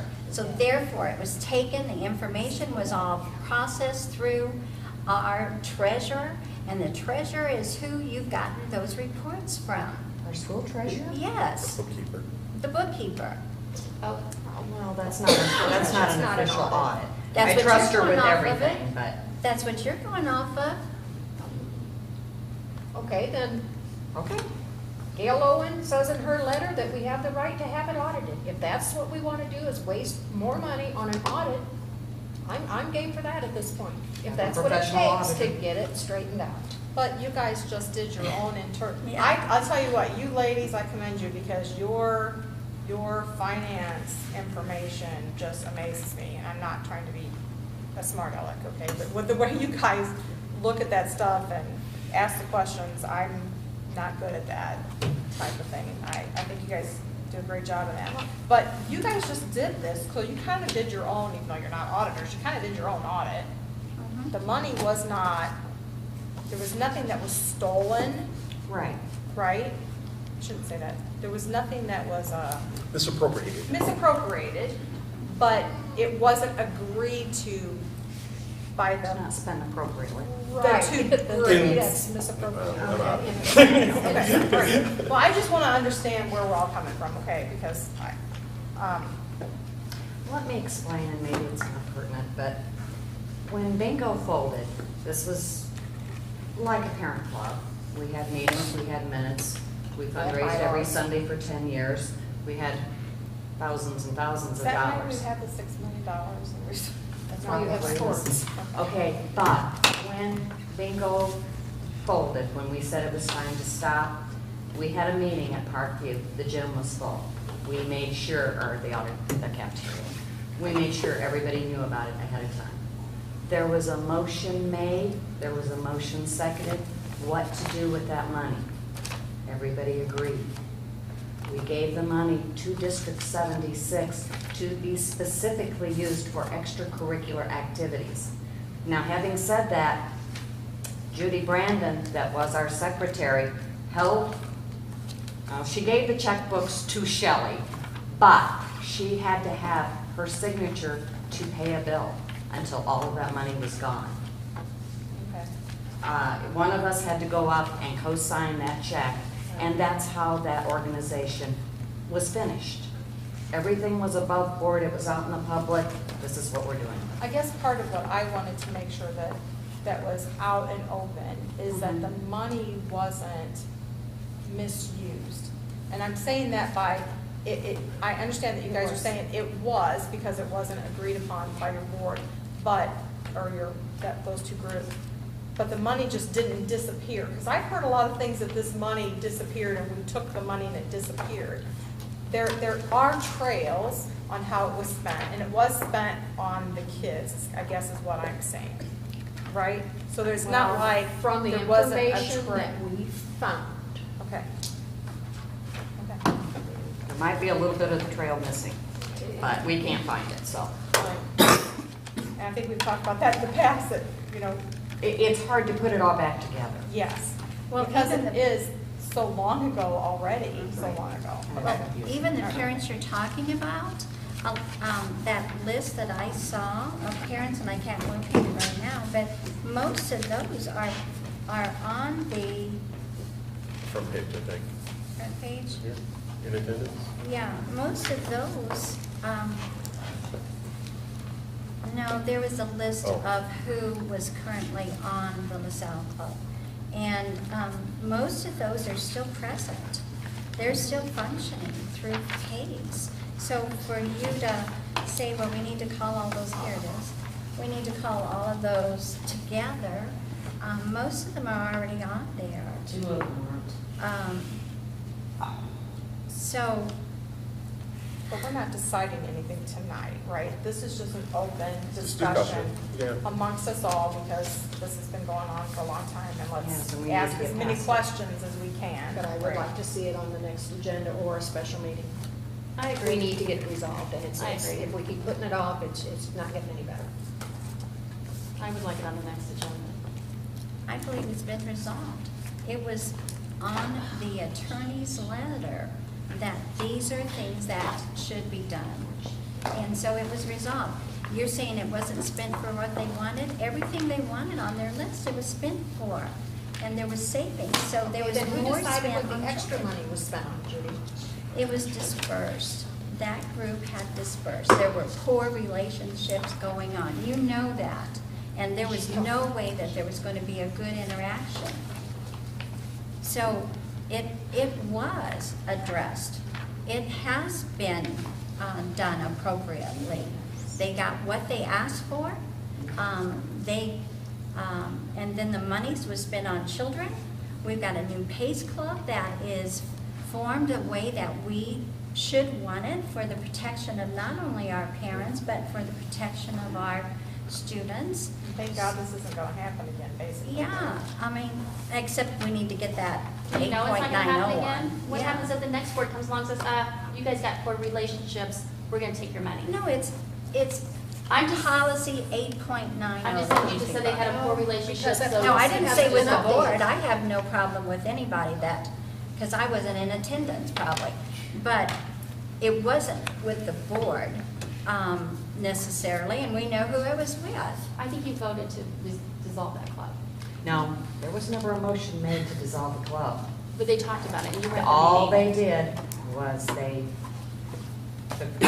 You were, Yeah, and that's the Move the money. reason it was, because of what I just stated earlier, because they weren't set up the way that financial advisors are telling us to get it done.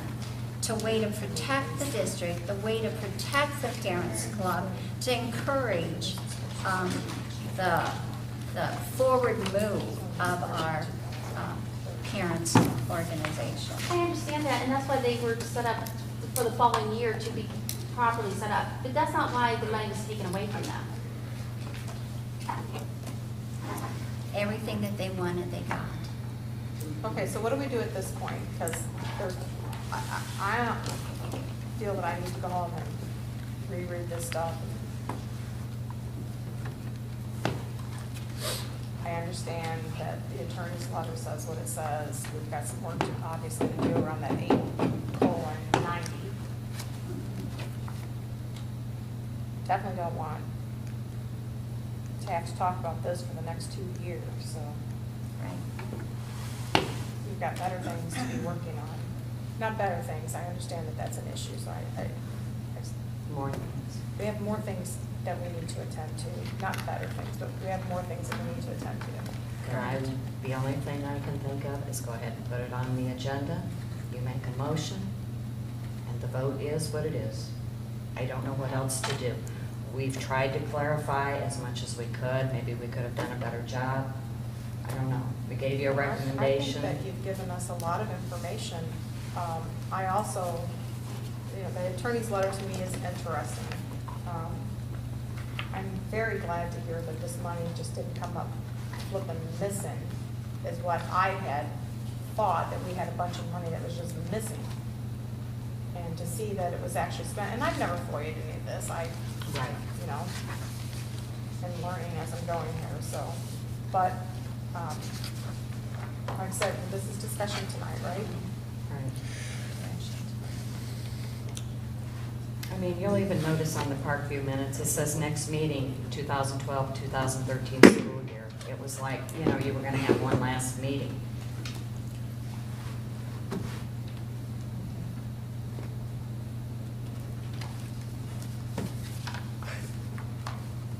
I don't think it's, even if you put it on the agenda, the board votes on it, 3 vote this way, 4 vote that way, and nobody's happy again. Okay. But 3 board members just said they would like to see it on the next agenda. I heard 2. No, Pam said she wanted, I said I wanted it. Did you say that? Yeah, she No, said I she has recommend, not. she said I recommend it be on the next I'm agenda. just talking to Brenda, but, yeah, I said it. Okay. I mean, that's the only solution I can find. And this, Listen to what he just said. Okay, go the ahead. solution, you put it on the board agenda, 3 vote this way, 3 vote that way, and still nobody's, I'm presuming, if it's voted, give the money back, let's say that. I so did not want to get in the middle of all of that. I was really hoping that it could be just taking, everybody say, okay, you admit it, I mean, the board didn't do the right things, the superintendent didn't do the right things, the parent clubs didn't do the right things. It was a mess. We recognize it's a mess. Let's move on. And that's And what we need to do. and fighting over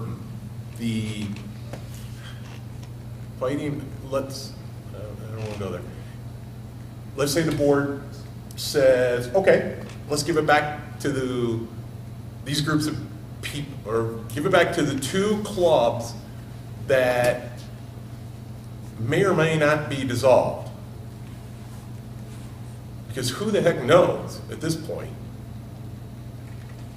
The way it was explained to me was that both of the clubs were still under the authority of the school district, and the money was in accounts, and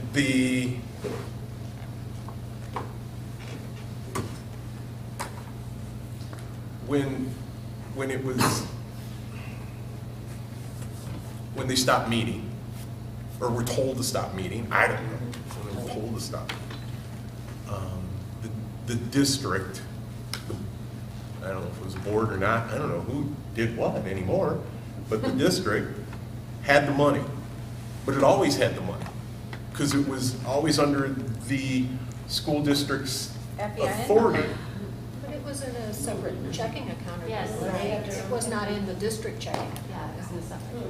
Okay. If It was in separate. Are we right? It was. Yeah, I believe so. Okay, they had their own, you had your own account. I mean, I got the bank information. As of April 26th, 2012, the account was put under the district supervision for all expenditures. All approvals from April 26, 2012 were applied and satisfied and shown on the treasurer's report. The non-highlighted expenses were probably never approved by the LaSalle Parent Club officers in place as of April 26, 2012. Those expenses were authorized by the superintendent due to the dissolution of the LaSalle Parents Club, it should be both Parents Club, sorry, as the account was always under. I'm sorry. Look guys, I'm just telling you what I was told. I don't know any of this. This is coming from Shelley. Okay? I said, Shelley, I don't know this mess, and so can you explain it to me so that this kind of makes any kind of sense? And so this is my notes from the discussion. And I so wanted her to be here because I think she's the only one that knows kind of the ins and outs. Could be, I don't know. But, so, the LaSalle, okay, the officers were in place. Its expenses were authorized by the superintendent due to the dissolution of the Parents Club, as the account was always under the district's supervision and authority. All right? What was asked for and approved at the April 26, 2012 meeting has been completed. What Mrs. Strong's been saying, that those things have been done. They weren't done to the way some people want, but they've been done. They've been taken care of, as Ms. Cagle has said, for the best interests of the schools and the children. Those things were done. Maybe you didn't like it. Maybe you wanted to buy a different picnic table. I understand that, but there is a picnic table there. But And how because is it they- done? I don't understand. These expenses were authorized by the superintendent due to dissolution of the parents' clubs, as the account was always under the district's supervision and authority. But they weren't dissolved at that time. It wasn't dissolved. I understand that. I understand what you're saying. What you're saying. Okay? And I don't know. We can't find stuff to substantiate it. We can't find stuff that does substantiate it. That's the problem. So both sides can argue from here to kingdom come, and you're not going to get it. Okay? So this is what our bookkeeper is telling me, is that the money was, and always had been, under the authority and supervision of the district. The superintendent at the time was authorizing expenses due to the dissolution that didn't ever happen. Okay? So I guess, I don't know, I wasn't there, and I'm not trying to throw anybody under a bus, but Shelley's telling me that Mrs. Davis told her to do the expenses, okay? This is what needs done, this is what they're doing, they're doing smart boards, go get them. They're doing, whatever, go do this, do that. So I think that's what happened. Right or wrong, that's just what happened. And it's okay.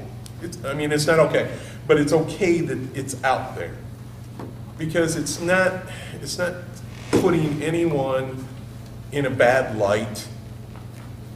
It is just what happened. All right. So the beginning time of PACE was September-ish 2012. And they opened an account under the school's EIN number. The account balance was plus or minus $8,000. Right? Is that to what you guys came up with? I don't know. No, they have 11,000 in here. Pace. Oh, PACE. The PACE. Confused. PACE. So this was the other organization that started because the other two were told not to be doing stuff by whoever. They were told not to do things. And so we got this other group. And I understand that people didn't like that, didn't want that. I hate them, I hate you, you hate me. Yeah, I okay. thought they agreed to it. Not everybody agrees. I don't know. Okay. I don't know. Doesn't matter. Right. So you got this one group, and the one group was put together. Is the way I'm understanding it is because the policy was not good, as said in the attorney's letter, and he said you should do things this way, and that the press policy gives you better direction on how to do things. And so I think that's what that PACE group was trying to do. There was indications of getting bylaws together. There's indication, they were trying to put things in order. Okay, so they were really trying. The PACE from September 2012 PACE. Okay, they were trying real hard. All right, so everything explodes in 2012, in 2013, and it just becomes bigger and bigger mushroom. And it says, all right, we're not doing anything. And this group is done. So they're no longer a group, and we need a new group. And then that's where I came in, to try to put it back together. And I'm no superhero or anything like that, but I had talks with the parents' groups, with the individuals, and said, hey, can we all agree to disagree and move forward? And I really did, and I guess I'm just so damn stupid, I can't see what goes on around this place, because I really thought things were going better. And I thought people were trying, at least they told me they were trying to get past things. I don't think that was ever the case. And I'm sad about that, really, because I think this shouldn't be. So I didn't put together, but we had a discussion. And the two groups, the Hatfields and the McCoys, as I called them at that meeting, can you guys play together? Can you guys work together? And I was told yes. Okay? So I said, okay, good. Because if you don't play together, you don't work together, and things are crazy, you know, I'm gonna pull the plug and we're not gonna have a group. That's what I told them. And that's not the first time, because if I remember correctly, Mr. Bachler did away with the parents' club at one point. Long time ago. Because Mr. Payton threatened to, I believe it was. So anyway. So, Okay. we came together a second time, and, you know, I put out an all-call, an alert now to everybody who was, you know, on the system at the time, and said, hey, come to a meeting, let's figure this out. So we did, and we elected new officers, and so we had a president, vice president, cheerleaders, as I called them. They didn't like that, but that's what I wanted. I didn't want officers. I wanted people who were behind this school district. So I wanted cheerleaders, and I needed a head cheerleader because that's the way we got to do business now, because we need to make this more business-like. So we needed a new officer. So we had a president, vice president, we had a secretary, so they elected, not me, they elected, and we had 2 treasurers with co-treasurers, okay? I said, hey, this is great. You need 2 signatures on your checks, so why not have 2 treasurers?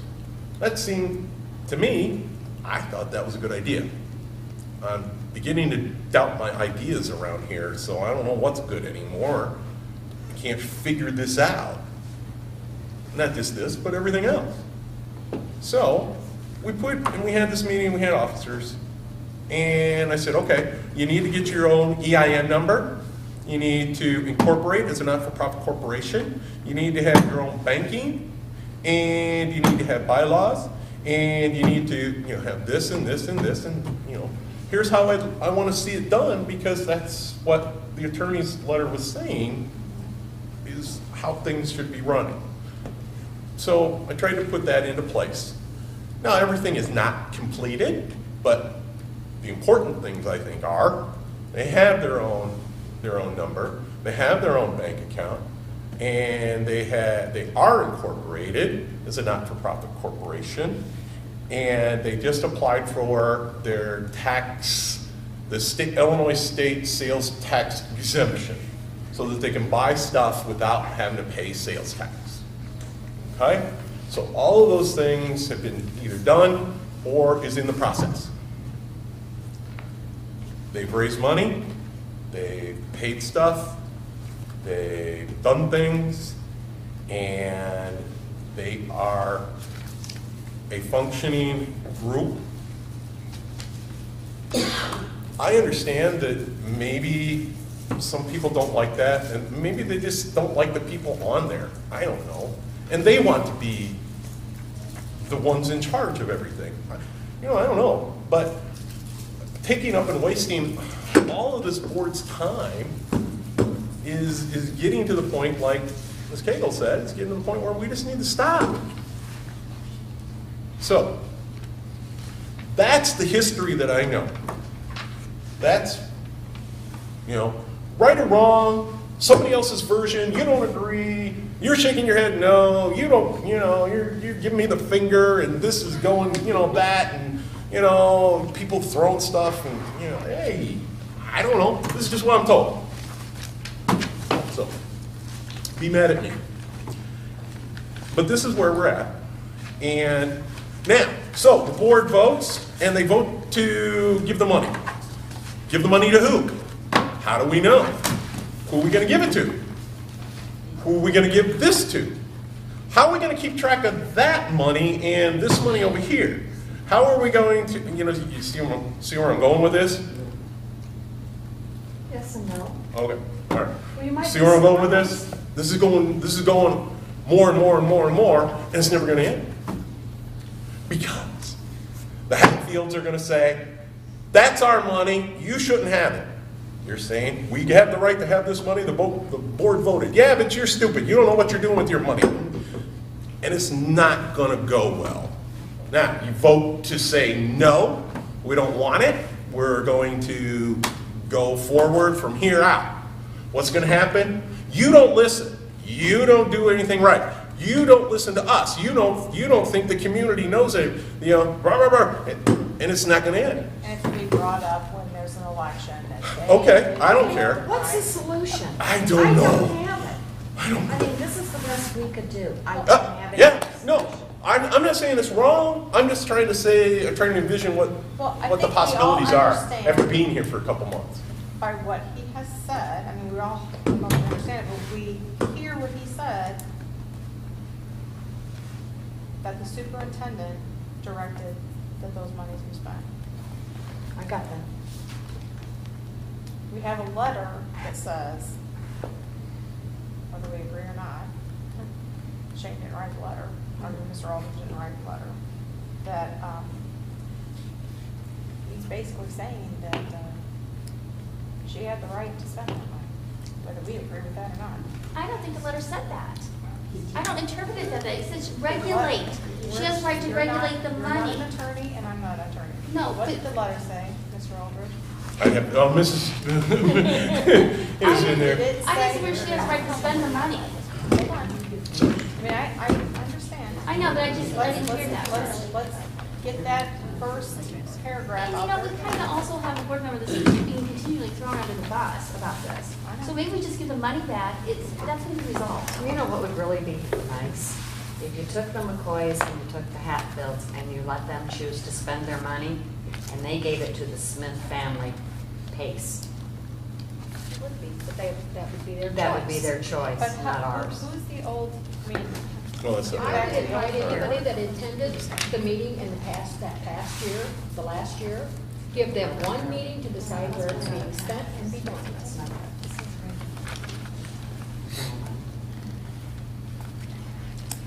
I think it was in this one. So, that- Yes, you're right. We also need to be respectful for the time element. There's no voting on anything additional. I think what's been said has been said. Mr. Aldridge has done a good job trying to synopsis it for us. So,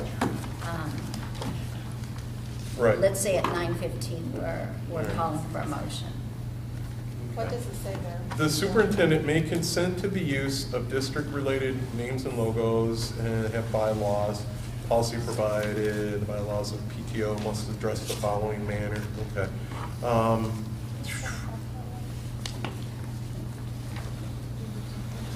School district She require wasn't on the board. verification of expenses for those funds organizations collect. Okay. Oh, okay. You have requested a written opinion regarding the authority of the Board of Education to regulate parent-teacher organizations and booster clubs, a PTO, associated with the school district, and to require verification of expenditures of those funds those organizations collect. Right. That's the school board to regulate, not for the superintendent to spend the money. I'm just saying, there's a little difference. Yep.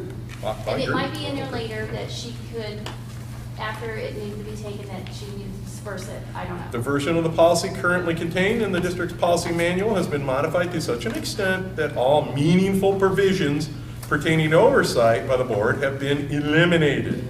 All right? I strongly recommend that you adopt a press policy. And under the old policy, they were regulating, they were operating contract signs. Or they weren't operating correctly because Wasn't detailed. there was It none. wasn't- Right, that's what I'm saying, I don't know. under the old So, policy. They were, But- but can you see though? That's They what were I'm saying, I completely wrong, understand it. or they were completely wrong. Right. policy is what it is. All right, but I'm just saying, it's not black and white like you're No. trying to make No, it it, is though. not. Okay, good. All right, so it's not black and white, all right. An acceptable agreement for the PTO to maintain and protect its own finances, and recognition that PTOs may make recommendations regarding the use of the money given to a school. The Board of Education has complete authority to utilize such funds as the board deems appropriate. I guess that's the key recognition here, is that the money, regarding the use of the money given to a school, the Board of Education has the authority to utilize such funds as the board deems appropriate. So, I think that's where it kind of comes from. To me, it's in a gray area, because I Okay. attended the board meetings, and I did not see the board make motions about how that money should be spent. And there's nothing in the minutes. So, I mean. Don't even look at me, please. No, I mean, so that's where I'm coming from. To me, Right, I hate the fact that, you know, I really feel real bad for Mrs. Kern, because she sits here and she's hearing it over and over and over again that she did something wrong, when in fact, did she do anything wrong? Is there any money missing? No. No. Now, All right, are there some receipts that are not not with the available? documents that we There's just a month. received. I No, mean, there's a I'm not gonna month. hang myself out there either. Right, because I there's don't know, a month because that there's we stuff that's not didn't there. have. I mean, Okay.